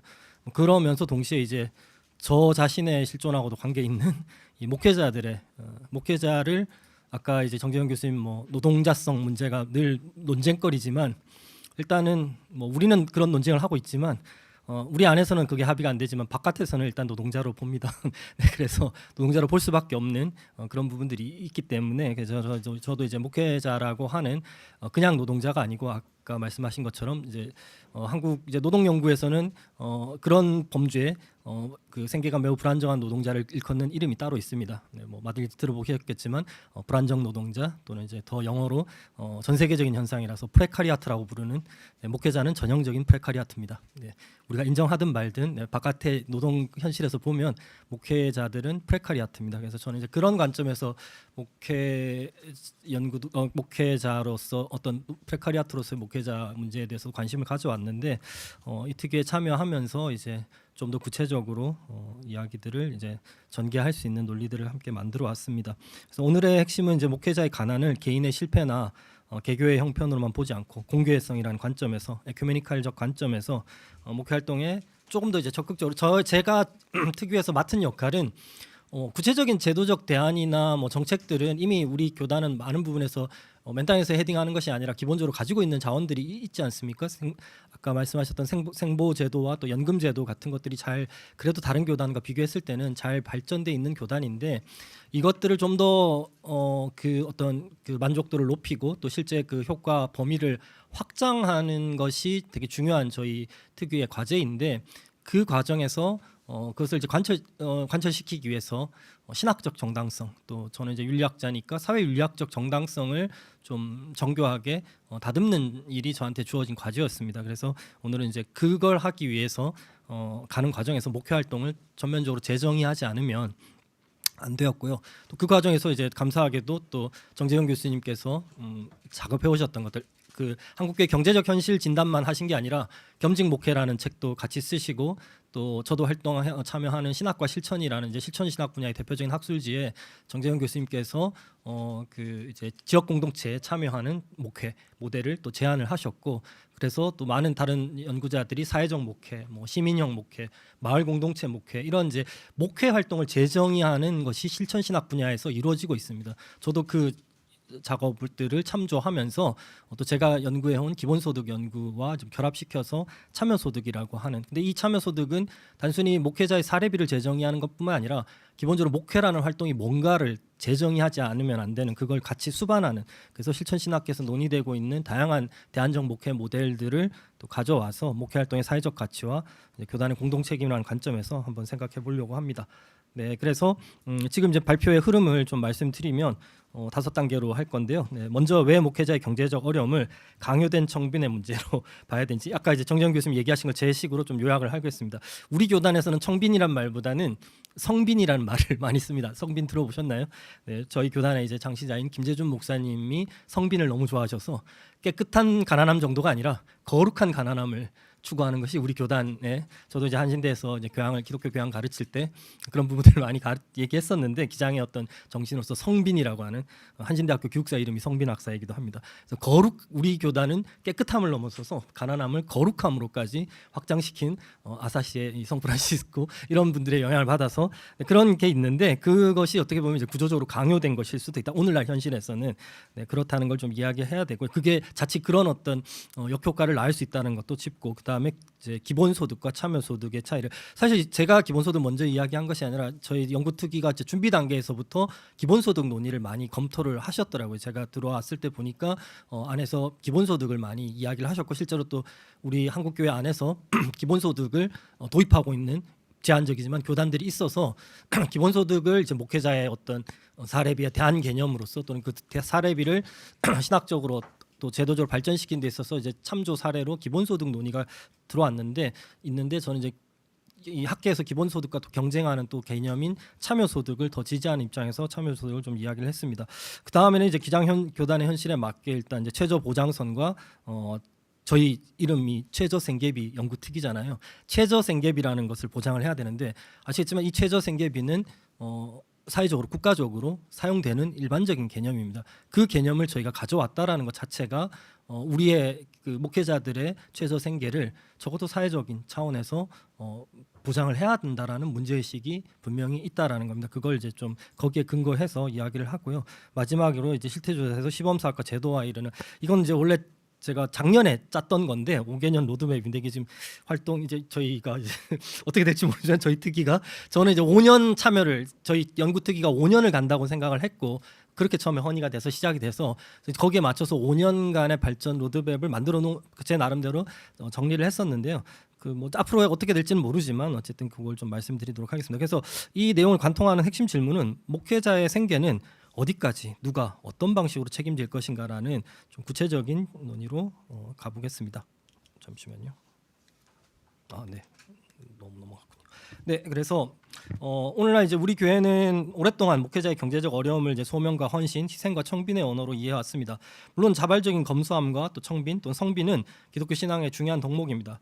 그러나 자발적으로 선택한 청빈과 구조적으로 강요된 청빈은 전혀 다른 문제입니다. 구조적으로 강요된 빈곤은 이게 이제 제가 이야기로 정재영 교수님의 책 강요된 청빈의 어떤 그 강요된 빈곤, 강요된 청빈의 어떤 핵심 메시지였던 것 같습니다. 목회자들에게 가난을 미덕으로 요구하면서도 정작 공동체가 그 목회자의 생계와 노후에 대해 책임을 다하지 않는다면 그것은 청빈의 실학이라기보다는 책임 회피의 논리가 될 수 있습니다. 목회자의 생계 불안은 목회자 개인과 가족만의 고통으로 끝나지 않습니다. 생계를 위해 다른 노동에 과도한 시간을 쓰면 예배 준비와 신방, 상담과 교육, 또 돌봄과 지역사회 봉사에 목회자에게 주어져 있는 과제를 전념하기 어려운 사람이 몸이 하나인데 제 주변에 이제 목사님들 가운데는 요즘은 이제 업종이 좀 많이 바뀌었던데 예전에 이제 대리기사나 택시기사를 많이 하셨단 말이에요. 그걸 하시면 당연히 이제 목회에서 요구되는 예배나 기도 활동이나 신방이나 이런 거에도 당연히 지장이 가는 일들이 있었습니다. 그래서 농어촌과 지방의 교회는 목회자를 또 이렇게 되면 이제 청빙하기가 어려워지고 지금 우리가 맞닥뜨리고 있는 현실인데 목회자 수급 문제가 서울은 뭐 어느 정도 수도권은 유지가 되지만 지역은 잘 안 되고 있는 젊은 세대는 또 목회의 길을 지속 가능한 경로로 생각하지 않게 됩니다. 뭐 수급 문제가 있지만 저도 이제 안신대에서 강의를 하면서 느꼈지만 학년이 올라갈수록 이제 신학을 선택하지 않고 다른 전공을 선택하는 경우가 많아지고 더 나아가서 이제 신대원에 진학하지 않는 경우가 이제 심각하게 이제 생기는 거기에는 여러 이유들이 있지만 목회가 가치 있는 일이고 좋은 일이라고 생각하지만 생계에 대한 불안과 걱정이 결국은 목회로 나아가는 것을 막는 것 같습니다. 그래서 이제 정책 목표도 실제로 이제 저희는 바꿔야 된다고 생각합니다. 네, 정책 목표를 이제 생계 유지를 이제 소극적인 의미에서 생계를 유지하는 정도가 아니라 저희가 이제 최저생계비 연구 특위지만 당연히 생계를 보장할 수 있는 소극적인 어떤 방안도 제시를 해야 되지만 더 나아가서 지속 가능한 목회 가능성을 적극적인 비전을 교단이 보여주지 못한다면 갖지 못한다면 수급 문제, 목회자 수급 문제, 또 신학생 충원 문제가 바로 이제 여기서 나타날 거라고 생각합니다. 그래서 결핍을 그냥 보충하는 수준을 넘어서서 저의 고민은 그렇습니다. 제가 아무래도 이제 연구를 하고 있다 보니 더 적극적으로 그런 부분들을 고민하게 된 것 같습니다. 아마 목회 현장에만 머물러 있었으면 저도 이제 생계를 해결하는 소극적인 문제에 더 많이 했을 텐데 어쨌든 연구자의 입장에서 좀 상상할 수 있는 것으로서 생존에 압도되지 않고 소명을 지속할 수 있는 조건, 그래서 지속 가능한 목회 가능성을 보장하는 것까지도 신학적인 차원에서 어쨌든 현실을 넘어 일단 현실적인 차원을 좀 자유로워져서 상상할 수 있는 또 정책적 차원에서 아이디어 차원에서 모색을 하게 된 것 같습니다. 그래서 현재 간극을 좀 이제 우리 교단 현실을 이야기를 좀 해보겠습니다. 일단 어쨌든 앞서 말씀드렸듯이 우리는 뭐 맨 땅에서 헤딩해야 되는 상황은 아닙니다. 다른 교단보다는 형편이 나을 것입니다. 이미 생활보장제도라고 하는 매우 소중한 우리가 우리 안에만 있으니까 잘 모르지만 바깥에 조금만 나가 보면 이런 얘기를 하면 다들 놀랍니다. 그런 제도가 있어요. 기장에는 다들 놀라고 생보제도라는 게 굉장히 우리는 있는 사람들은 잘 못 느끼지만 어떤 면에서는 굉장히 이제 다른 교단에서는 부러워하는 제도이고 더 나아가서 연금제도도 굉장히 구조적으로 잘 작동을 하고 있죠. 이걸 안 내면 이 두 가지를 안 내면 노예에 참여할 수가 없고 목사로서 활동이 불가능할 만큼 굉장히 중요한 문제입니다. 그래서 매우 중요하고 잘 돼 있는 제도입니다.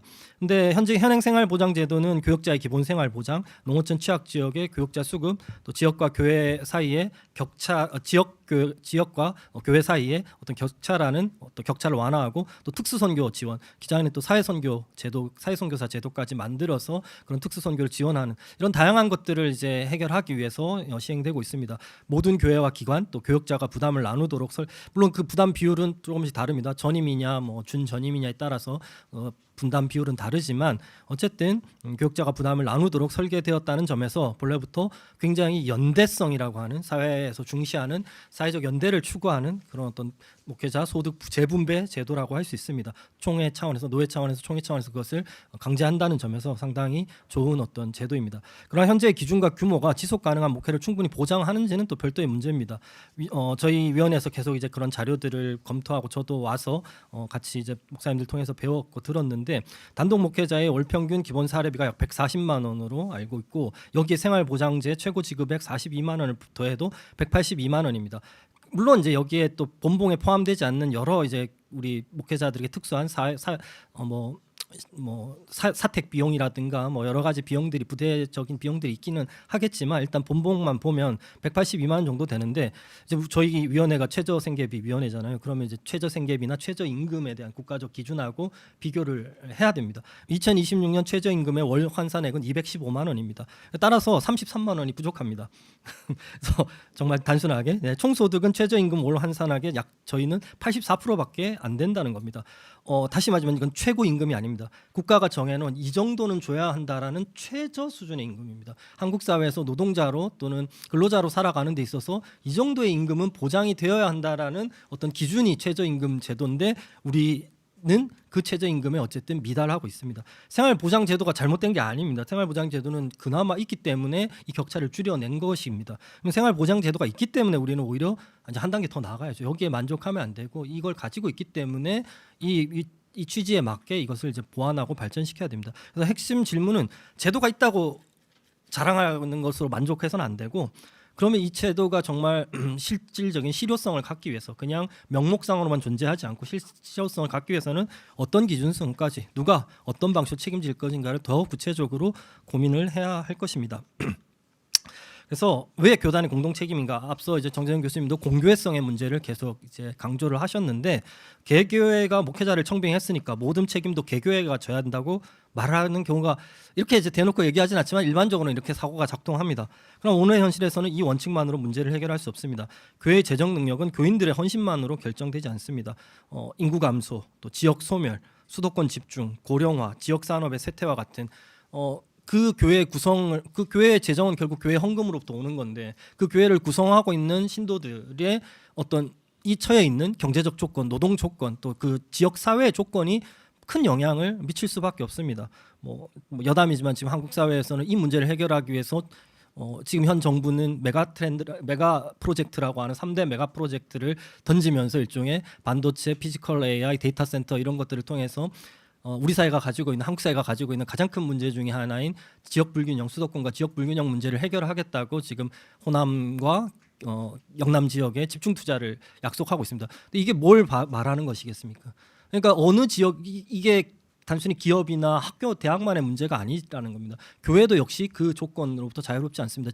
그 지역 사회의 어떤 경제적 수준, 산업 수준이 그리고 그것이 결국 그 교회 그 지역의 청년들의 어떤 그 청년들이 남는 문제를 결정하기 때문에 젊은 미래 세대를 결정하는 문제고 결국 교회 역시도 그 영향을 안 받을 수가 없는 한국 교회의 어떤 성장 역사 자체가 한국 경제 발전사, 한국 산업 발전사, 한국의 어떤 국가적인 어떤 어떤 그 산업 구조화 역사와 함께 왔습니다. 그래서 지금의 강남형 대형 교회들이 발전할 수 있었던 것도 그런 역사들과 무관하지 않습니다. 그렇기 때문에 한국 교회 지금 우리 교단도 역시 그런 어떤 문제들로부터 결코 자유롭지 않습니다. 그래서 따라서 책임의 범위를 목회자 개인에게 또는 개교회에게 넘긴다라는 건 매우 책임을 회피하는 것일 수 있습니다. 개교회에서 노회로 더 나아가서 다시 총회로 확장되어야 합니다. 재정 능력인 큰 교회와 작은 교회, 도시교회와 농어촌 교회, 또 자립교회와 미자립교회, 우리는 미자립교회라고 하는 또는 취약노회 사이, 자립노회, 자립교회 발전해서 더 더해서 자립노회와 취약노회 사이에 연대는 선택적인 선행이 아니라 공교회가 갖추어야 할 기본 질서입니다. 감히 제가 말씀드리면 총회가 존재하는 이유도 바로 그런 문제들을 또 조정하고 해결하기 위해서 존재하는 것이라고 생각을 합니다.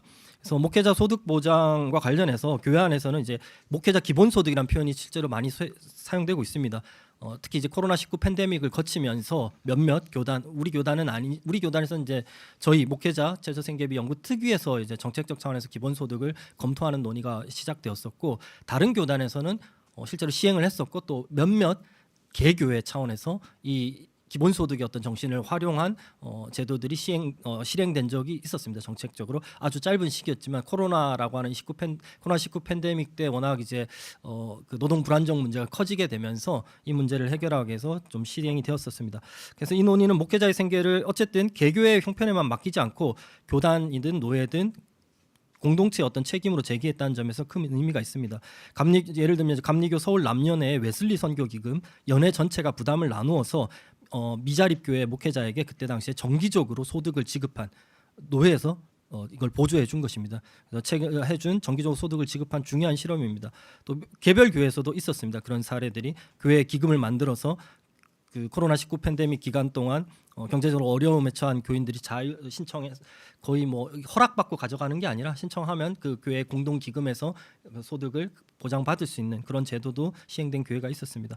근데 이제 이 모든 것들이 기본적으로 기본소득이라고 하는 어떤 모든 그 사회를 구성하고 있는 그 신분을 가지고 있는 구성원들에게 인간 삶의 최저 생활의 어떤 기본 삶을 보장해 준다는 취지로 만들어낸 기본소득이라는 것입니다. 이건 일을 하느냐 안 하느냐를 떠나서 기본적으로 거기에 구성원이라면 보장을 받는 소득 형태입니다. 근데 부분적으로 한국에서도 이미 이 기본소득은 시행되고 있습니다. 연구자들이나 예술가들이나 또는 농어촌 쪽에 기본소득의 어떤 모델들이 응용되어서 실행되고 있습니다. 근데 이제 조금 더 구체적으로 이걸 이제 사회윤리학이나 사회철학, 이 정책 쪽 연구에서는 또 더 들어가면 기본소득이라는 넓은 의미의 기본소득에 속하지만 조금 기본소득의 어떤 약점을 보완하기 위해서 나온 또 다른 제도가 있는데요. 참여소득이라는 걸 저는 이제 이야기를 했었습니다. 보통 기본소득은 무조건적입니다. 이때 무조건적은 모든 기본소득은 일단 자격 심사를 하지 않습니다. 그 사람의 소득 수준이나 그 사람의 자산 수준이나 이런 걸 판정하지 않고 기본적으로는 다 모든 사람에게 보편적으로 지급을 합니다. 그래서 당연히 부자든 가난한 사람이든 일단 받게 하려는 게 기본소득인데 문제는 이제 그 기본소득을 받았을 때 받고 나서 답례로 응답으로서 해야 하는 조건이 있느냐 없느냐의 차이가 있습니다. 보통 무조건적 기본소득은 받고 나서 어떤 요구되는 어떤 행동이 없습니다. 취업 활동을 해야 된다거나 학문 활동을 하거나 예술 활동을 하거나 어쨌든 그 소득을 보장받는 조건, 그 소득을 보장받고 나서 결과물을 내는 것에 대한 아무런 조건도 제시하지 않는 게 보통 기본소득의 어떤 기본 정의입니다. 근데 이제 참여소득은 좀 다릅니다. 주는 건 똑같아요. 누구나 다 보편적으로 자격 따지지 않고 부자든 가난한 사람들 일단 받습니다. 근데 중요한 건 받고 나서입니다. 받고 나서 뭔가를 요구합니다.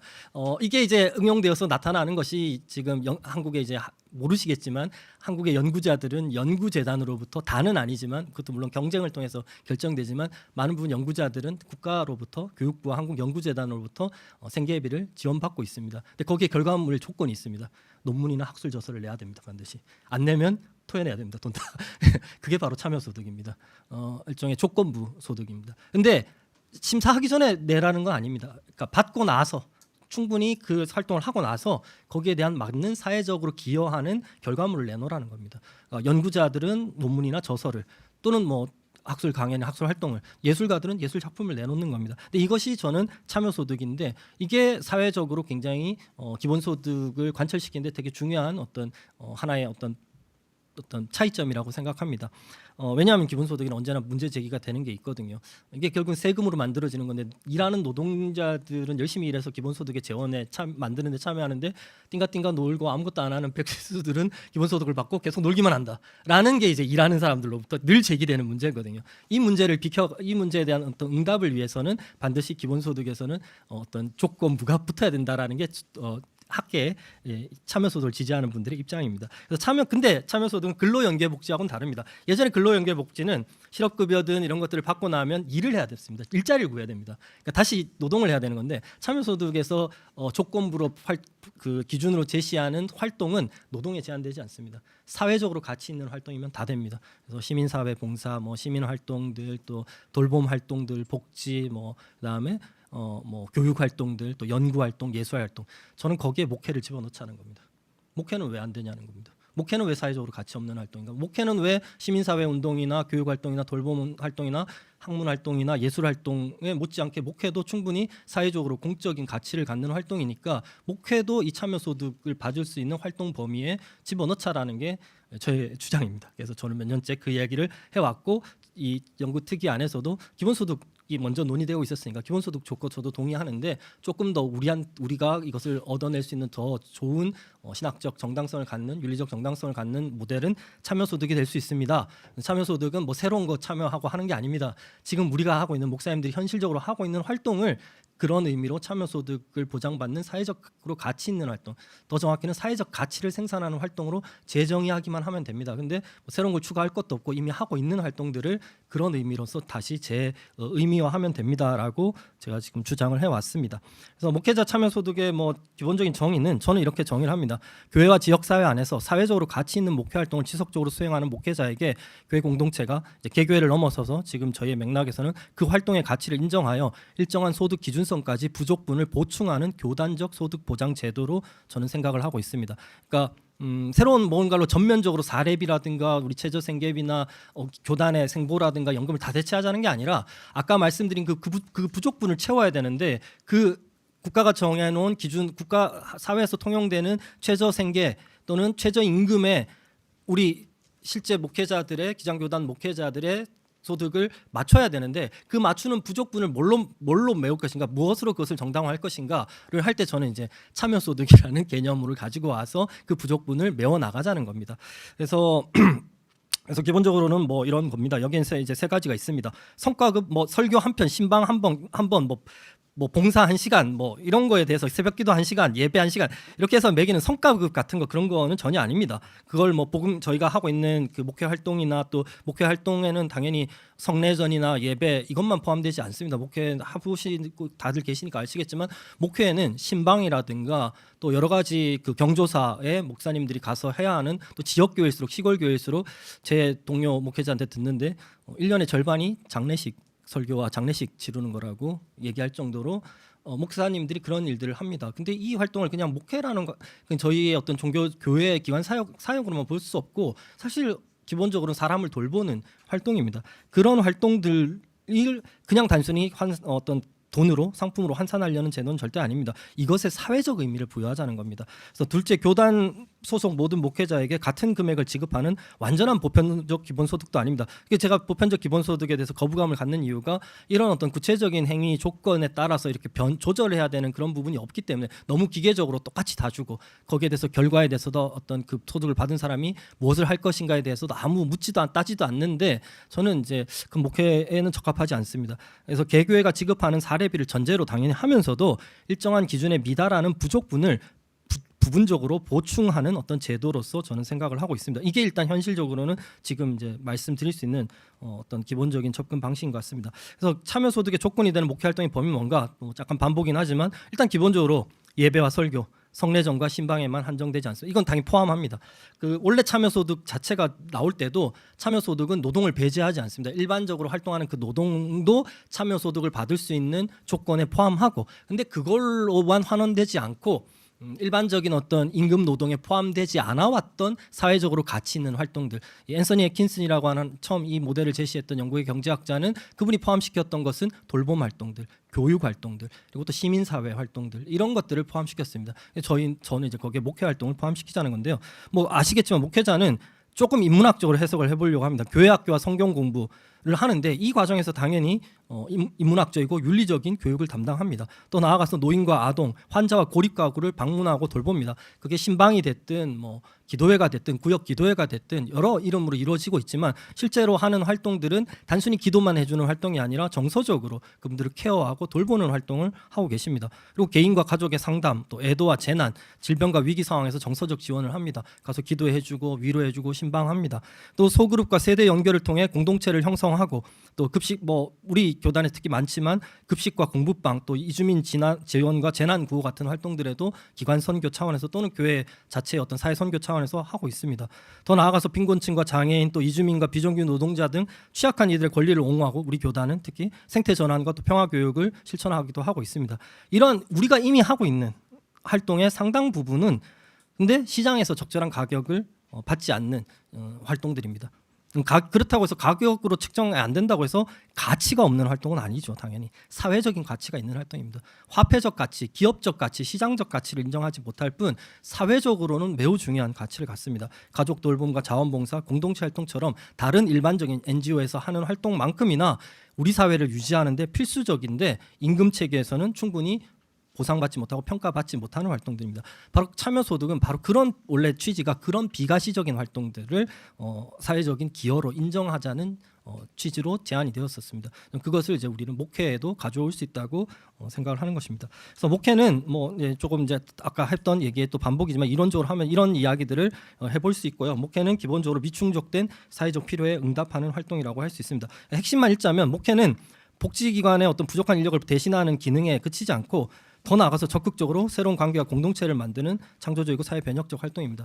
정재영 교수님 지금 연구하고 계시는 그 마을 공동체, 마을 만들기에서 목회가 차지하는 기능하고도 상당히 유사합니다. 저는 그게 이미 하고 있는 사례들이 너무 많은데 거기에 적절한 이름과 또 어떤 이론적 의미를, 또 실천적 의미를 부여하지 못해왔다고 생각하는데 그런 것들을 좀 더 그것을 가시화하고 적절하게 이름을 붙여주고 또 정당하게 평가하고 사회적으로 의미화하는 작업이 저희 연구 특위에서 하려고 하고 있고 또 해왔던 것들입니다.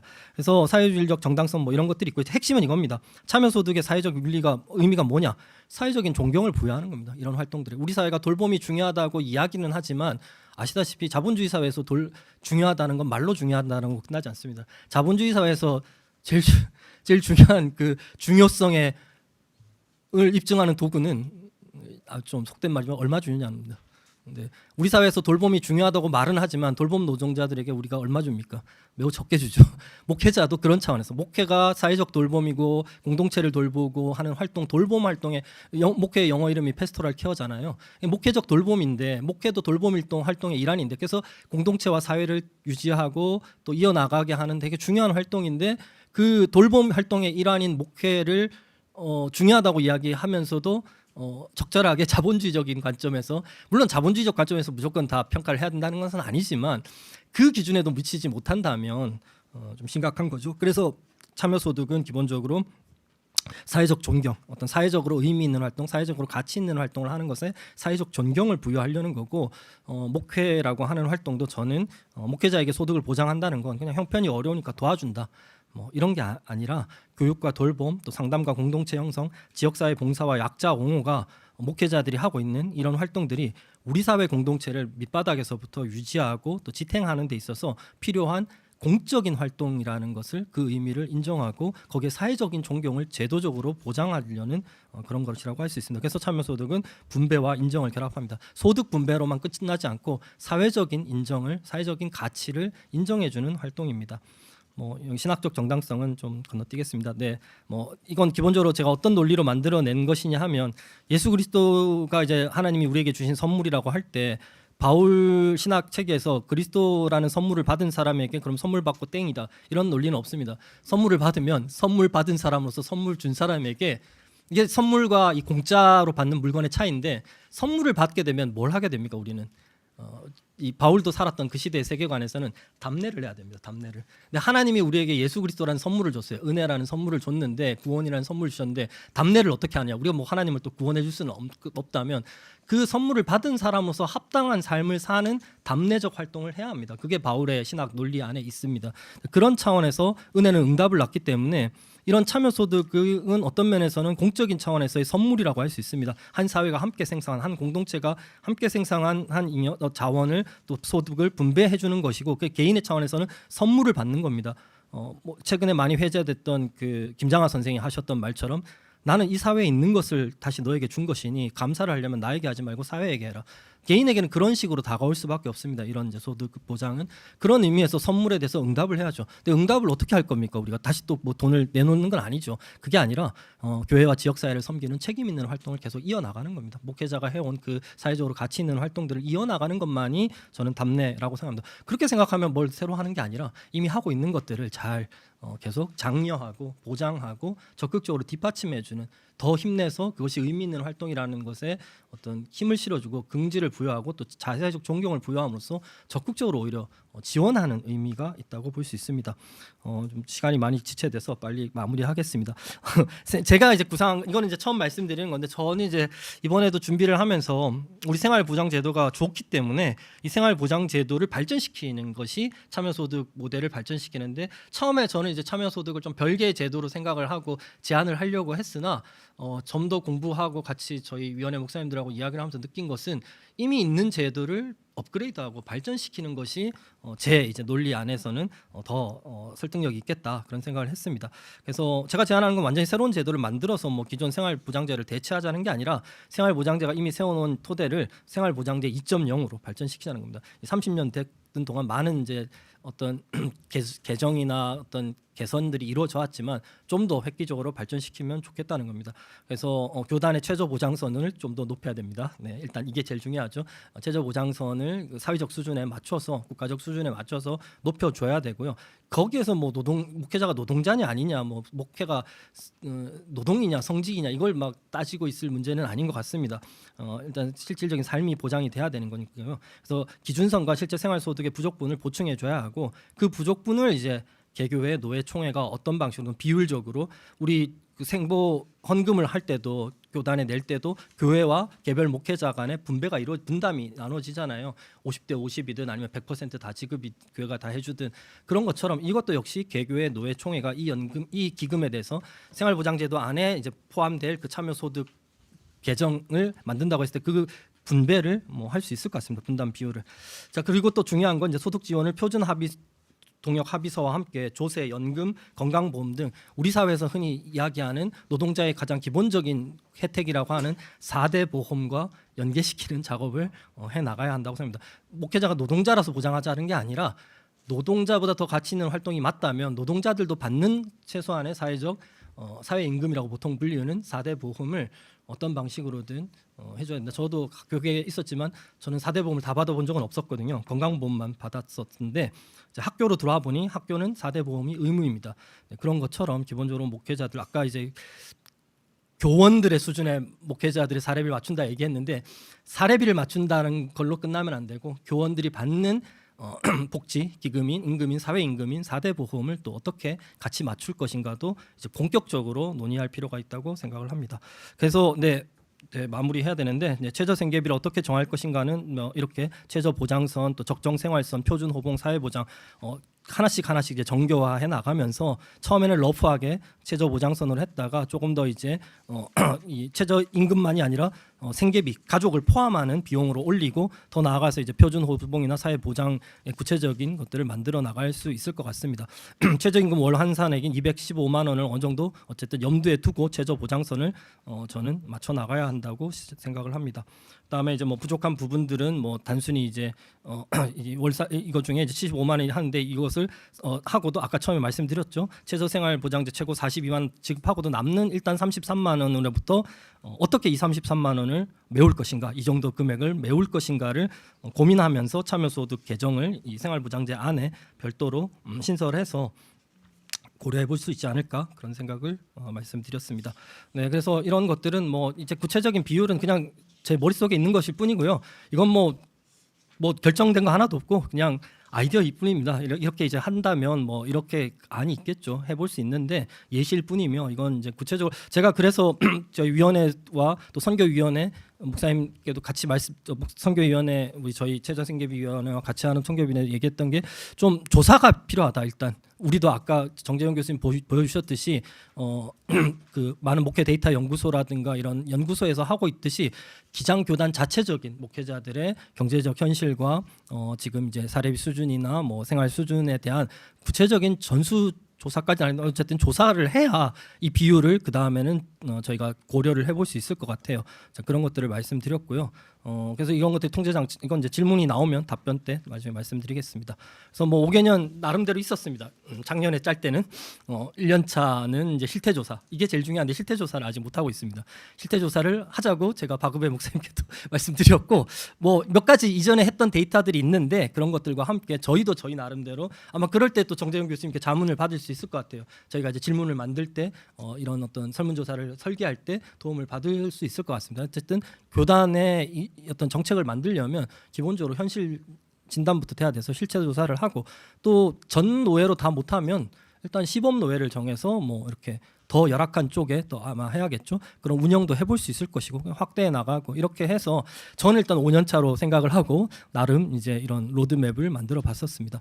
그래서 일단 오늘은 이제 결론으로 뭐 말씀을 드리면 뭐 총회가 목회 활동을 이제 사회적인 가치 있는 활동으로 인식 선언은 좀 네, 제가 너무 건방진 요구 같고요. 그냥 그렇게 이제 사회적으로 가치 있는 활동이라는 인식을 좀 공유했으면 좋겠고 그다음에 최저임금 월 환산액에 도달하는 목회자 참여소득 최저보장선 아까 말씀드린 그 30몇만 건의 그 부족분을 또 어떻게 메울 것인지에 대한 구체적인 고민도 해봤으면 좋겠고 이후에 이제 시범노예 선정하고 뭐 생활보장제를 교단형 참여소득 보장 체계로 더욱 발전시켜 나가는 그런 3가지 정도의 합의라기보다는 저의 제안이라고 말씀드리겠습니다. 네, 여기까지 하겠습니다. 예, 감사합니다. 예, 수고해 주신 정영태 목사님 다시 한번 감사드립니다.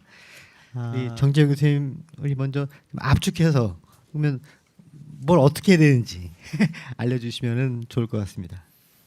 네, 뭐 말씀드린 대로 제가 뭐 제도적 장치를 이렇게 제안드린 것은 아니라서 많은 고민을 하게 되는데요. 일단 인식의 전환이 저는 제일 큰 문제이지 않은가 싶어요. 제도는 그 다음에 따라온다고 생각합니다. 사실 이제 뭐 좀 다른 얘기지만 우리나라가 법과 제도는 굉장히 잘 세우는 걸로 알려져 있거든요. 아시는지 모르겠는데 그 통합돌봄 지원법도 올해 만들었는데 전혀 잘 운영이 안 되고 있습니다. 제도는 잘 만들어요. 일단 제도를 만들어서 뭘 이렇게 분위기를 만들어가는 건 중요한데 사람들의 인식이 거기까지 올라오느냐가 사실 되게 중요하거든요. 그래서 저는 제도 물론 중요하지만 제도를 만들기까지 그 일반적인 그 의식을 높이는 게 굉장히 중요한데 말씀드렸던 것처럼 공교의 의식도 없고 굉장히 해결하기 어려운 문제입니다. 그냥 뭐 우리 교회만 잘 되면 되고 심지어는 다른 교회 목사님 잘 목사님으로 보지도 않고 우리 교회 목사님만 목사님이고 이렇게 보는 풍토가 바뀌지 않으면 참 해결하기 어렵다는 생각이 들어서 제도는 뭐 정 목사님이 잘 제시해 주셨기 때문에 제도 이전에 저는 인식의 전환이 먼저다 이런 말씀을 좀 드리고 싶습니다. 예, 감사합니다. 정태 목사님도 한 말씀. 방금 이게 취약해서. 제 앞에서 말씀드리면 잠시만요. 마이크. 제가 그 마지막에 얘기했던 그 3가지 정도가 저의 결론이기도 합니다. 그러니까 일단 인식 말씀하셨듯이 저도 이제 인식을 구체적으로 하자면 저는 이제 윤리학자로서 목회를 사회적으로 가치 있는 활동으로 선언을 해야 합니다. 그러니까 하나님께 뭐 또는 소명을 따라서 하는 또는 교회를 섬기는 교우들을 돌보는 이런 우리 안에서 통용되는 이 말을 넘어서서 사회적으로 가치 있는 활동이라고 자신 있게 당당하게 목회가 하는 그 그 활동의 어떤 의미를 정당하게 저는 자신 있게 선언할 필요가 있다고 생각합니다. 목회자를 특권화하자는 그런 얘기는 절대 아닙니다. 단지 이제 예배와 교육 또 상담과 돌봄, 지역사회 봉사와 약자 옹호라고 하는 우리 기장 특히 우리 교단은 이런 활동들을 계속 함께 해왔습니다. 이런 것들이 가지고 있는 공공적 가치를 우리 교단이 목회 활동을 재정의해 나가는. 근데 이건 아까 말씀드렸듯이 이미 신학계에서는 실천 신학 분야에서는 이미 목회를 재정의하는 활동들이 연구들이 이미 적극적으로 수행되고 있고 어떤 면에서는 학계보다 현장이 더 빨리 목사님들이 이것을 뭐 말로 이렇게 신학적 논리로 정교하지는 않더라도 이미 체감을 하고 계세요. 목사님들이 하고 있는 목회 활동을 앞서 이중직 설명하실 때도 아까 정재영 교수님 얘기하셨지만 많은 목사님들이 그 하고 있는 그 이중직에 포함되는 그 두 번째 세컨더리하다고 하는 그 일을 결코 목회 본래 1차적인 사역보다 낮다고 생각하지 않습니다. 그러니까 가치가 낮다고 생각하지 않고 적극적으로 거기에 뭐 미셔널 처치의 개념으로서든 뭐 사회 선교의 개념으로서든 어쨌든 적극적으로 의미하고 있는데 저는 그런 것들을 포괄하는 의미에서 복합적인 의미에서 목회 활동을 재정의해야만 우리가 이제 적극적으로 소득 보장으로 나아가는 어떤 신학적 정당성을 또 사회적 윤리적 정당성을 가질 수 있다고 생각하고요. 그다음 두 번째는 이제 아주 구체적으로 이제 최저 생계비 연구특위니까 저는 이제 여기에 최저 생계비 연구특위라는 이름으로 이제 보고 들어왔고 그래서 그러면 최저 생계비와 이거 우리만 쓰는 말이 아닌데 일반적으로 쓰는 말을 우리가 가져온 것인데 최저 생계비가 지금 사회에서 어떻게 책정되고 있는지를 보고 우리도 보고 다르네. 일반적으로 최저 생계비가 이런데 우리는 지금 그렇지 못하네. 그럼 그 부족분을 어떻게 메우지? 거기서부터 일단 시작을 하자는 거죠. 거기서부터 시작을 하고 세 번째는 이제 뭐 아까 말씀드렸듯이 결국은 생계 보장하는 게 목회자 개인 보호가 아니라 공교회성 또는 더 나아가서 교회 생태계 한국 교회를 건강하게 살려 나가는 데 있어서 필수적인 활동이라는 그런 마인드로 접근을 해야 한다고 생각합니다. 네. 예, 감사합니다. 우리 기독교 방송 신문사에서 우리 기자님들 이제 오셨는데요. 먼저 기자님들 질문 먼저 받고 우리 참여하신 우리 분들 좀 질의 토론 이어가도록 했으면 좋겠는데 혹시 참석하신 기자님들 중에 뭐 질문 사항 있으시면 먼저 받도록 하겠습니다. 네. 예, 마이크 대시고 어디 소속인지 알려주시면 감사하겠습니다. 네, 구티비 데일리굿 뉴스 이세은 기자고요. 이중직 관련해서 이제 생계 보완 대안 중 하나로 이제 제시해 주셨는데 물론 뭐 아직까지 뭐 허락되는 만에 이런 것도 많긴 한데 또 어떻게 생각하면 자칫 이게 일부 교단이나 교회에서는 사례비 지급하는 책임을 좀 목회자 개인에게 좀 떠넘기는 그런 우려도 있지 않을까 하는 그런 생각도 들더라고. 혹시 그런 부작용이나 이런 거에 대해서는 어떻게 생각하시는지 궁금합니다. 네, 뭐 그런 부분도 있을 수 있겠지만 제가 보는 교회 현장에서는 이미 그 부분이 그냥 개교의 책임으로 이미 여겨지고 있는 분위기인 것 같거든요. 그러니까 이전에 지금 상황이 교단이나 뭐 노회나 이런 쪽에서 목회자 생활비나 급여의 상당 부분을 이미 책임지고 있다거나 할 때는 이제 그런 것들을 소홀히 할 우려도 있을 것 같은데 사실 대부분의 교단이 이제 그런 것들을 못 하고 있는 상황이고 이미 목회자 개인의 그냥 알아서 해야 되는 것으로 여겨지는 상황이기 때문에 그것으로 인해서 그런 부작용이 생길 여지는 제가 볼 땐 별로 없지 않는가. 물론 이제 일부 교단에서 이제 그런 것들을 뭐 기장 교단을 포함해서 아마 통합 교단도 부분적으로 이제 하고 있기 때문에 그런 우려도 뭐 있을 수는 있지만 그 부분은 뭐 그렇게 크게 염려할 부분은 아니지 않는가. 제 개인적인 의견은 좀 그렇습니다. 네, 감사합니다. 예, 감사합니다. 우리 다른 기자분들 예. 뉴스엔조의 안대도 기자입니다.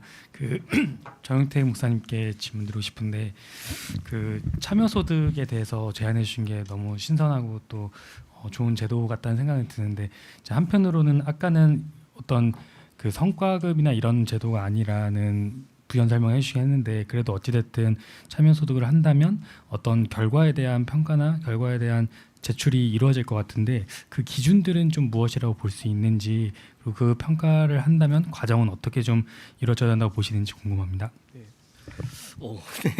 제일 늘 제기를 이게 또 참여소득론자들이 무조건적 기본소득을 어떤 그 정치적 실행 가능성에 대해서 늘 반론의 여지가 있다고 할 때 하면 바로 그쪽에서 바로 또 반론을 제기하는 게 막대한 무조건적 기본소득 피하고자 하는 막대한 그 행정 운용 비용을 낳는 거 아니냐. 또 평가 체계, 인정 보상 인정 체계 이런 걸 낳아서 결국은 더 사실은 감시와 과거 이제 거대한 복지국가처럼 그런 걸 또 만들어내려는 거 아니냐 이런 이제 반론이 또 제기됩니다. 당연히 그렇죠. 그래서 실적 평가와 뭐 감시 체계를 만들자는 거 전혀 아닙니다. 그 총회가 모든 목회자의 활동을 또 직접 심사하는 뭐 중앙 집중적 방식도 아니고 단지 이제 공통적인 기준을 마련할 뿐이고 노예가 1차적으로 확인 업무를 담당하는 구조로 가게 되겠죠.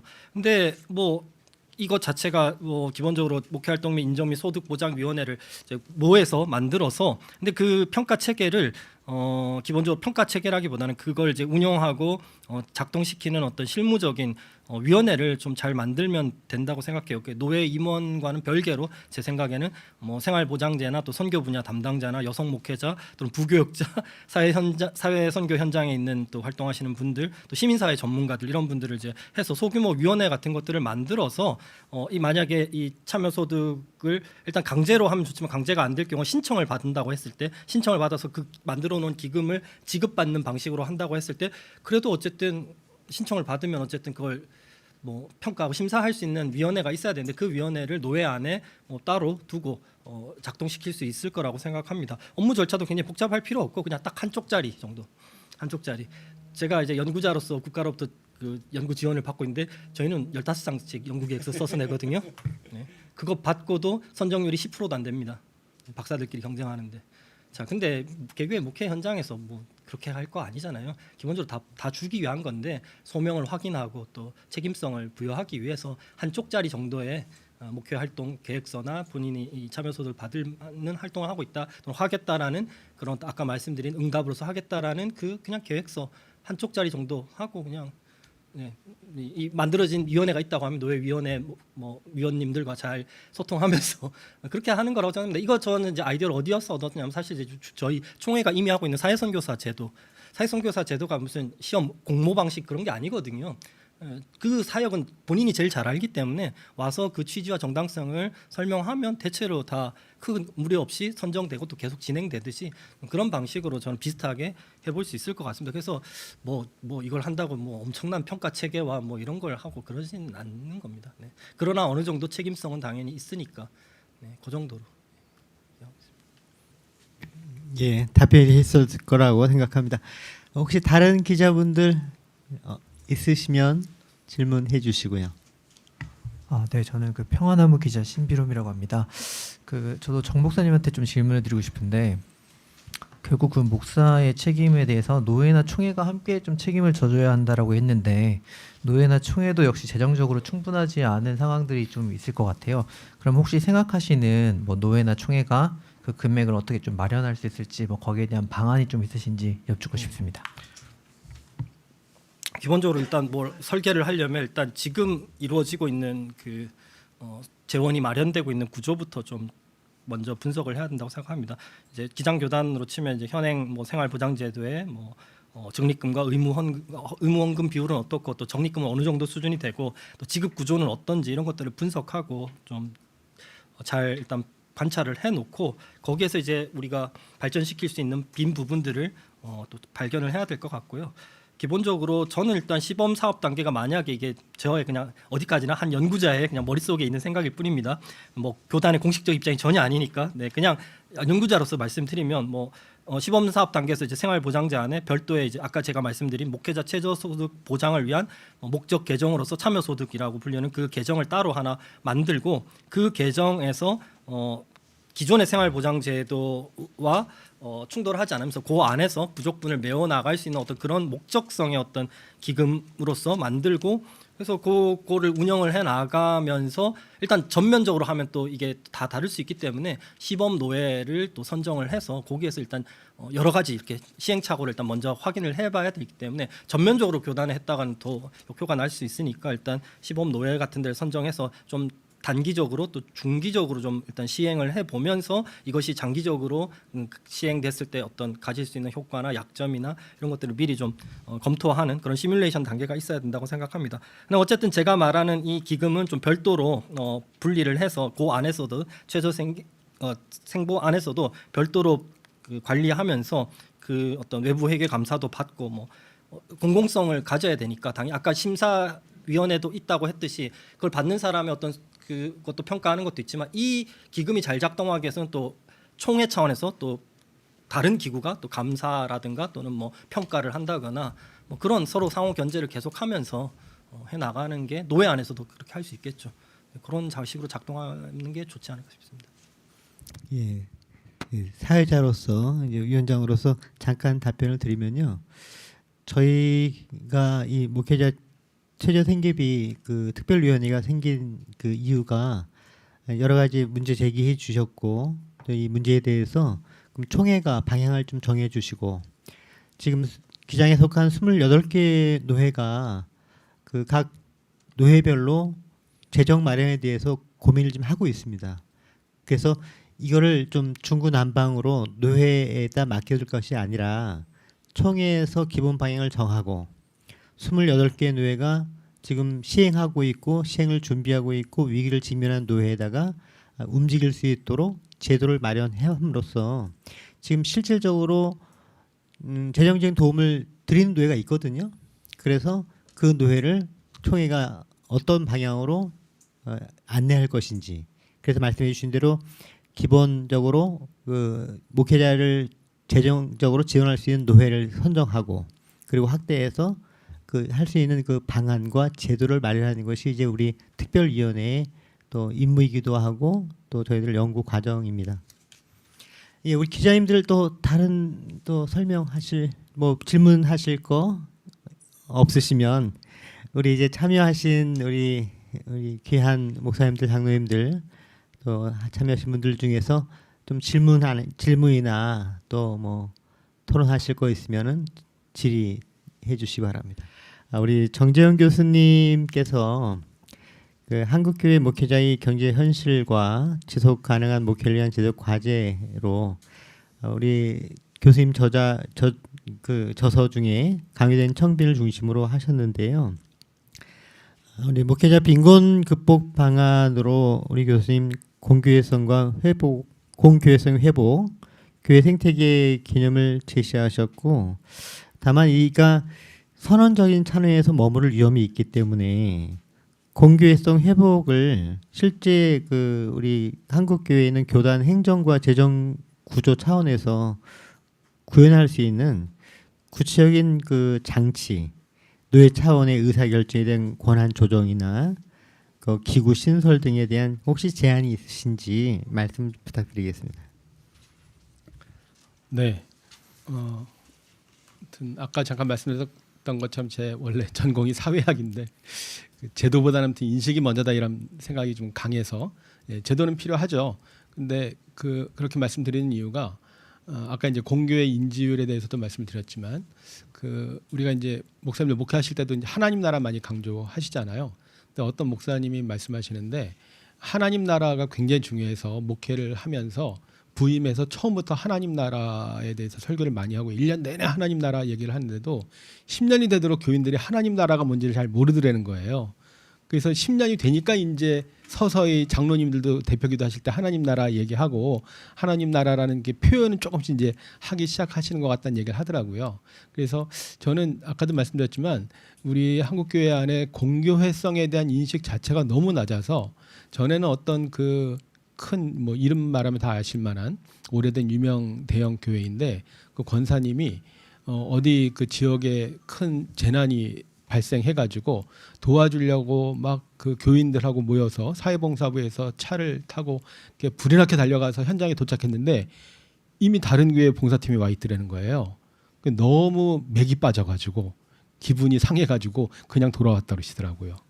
심지어는 봉사하는 차원에서도 우리 교회 이름이 나야 되고 우리 교회가 일척으로 와서 제일 먼저 뭘 했다, 뭐 말하자면 깃발을 꽂았다 이런 상황이 안 되면 그 의미를 갖지 못하는 이런 상황이 너무나 안타깝고 답답하더라고요.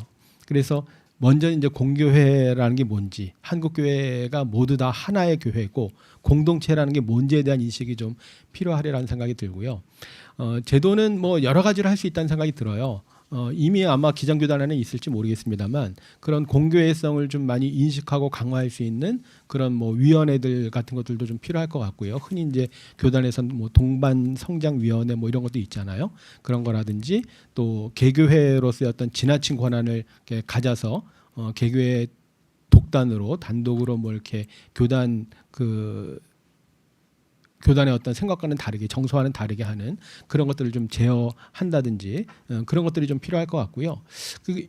이제 제가 좀 조심스럽게 말씀드리는 이유는 제가 목회자가 아니지만 이제 목사님들하고 대화하고 신학자들하고 대화를 하다 보면 보통 미국의 노회들이 한국 교회 노회보다 훨씬 더 많은 권한을 가지고 개교의 어떤 사역이나 목회에 개입을 하고 필요할 땐 제어도 하고 한다고 들었거든요. 예를 들면 이제 목사님 청빙할 때도 독단으로 못 하고 노회하고 계속 의논하면서 진행해야 되고 뭐 이런 얘기를 많이 들었는데 한국 교회는 노회 가서 얘기하면 그런 걸 왜 노회 와서 얘기하시냐고 알아서 하시지 뭐 이런 분위기라는 거예요. 그게 이제 좋은 점도 있지만 그러니까 개교의 어떤 재량권을 인정한다는 점에서 좋은 점도 있지만 결국 노회에서 아무것도 책임지지 않는 상황이 발생할 수도 있고 반대로는 어떤 권한을 가지고 이제 행사를 하려고 하면서 정작 필요한 지원을 하지 않는 우리가 흔히 말하는 관료제의 문제 있지 않습니까? 뭐 무슨 체육 무슨 협회에서 벌어진 그런 사건들 우리 뉴스에서 많이 봤잖아요. 부정적으로 이제 이런 문제들도 발생할 수 있기 때문에 그런 관료제의 어떤 제도화의 어떤 폐해를 넘어서면서 본래의 취지를 할 수 있는 이런 것들이 너무나 어렵다는 걸 알고 있으니까 제가 함부로 이런 제도가 필요합니다. 이런 기구가 필요합니다라고 이렇게 선뜻 제안하기가 조금 조심스러워서 이제 그런 건데 아마 이제 이미 교단 안에 그런 것들이 어느 정도 다 갖춰져 있을 것 같고 오늘 이런 그 생보 제도에 대해서 논의하는 것 자체가 그런 공교회성을 위한 노력이지 않은가 이렇게 이해를 하고 있습니다. 예, 감사합니다. 예, 마지막으로 이제 이런 말은 꼭 남기고 싶다.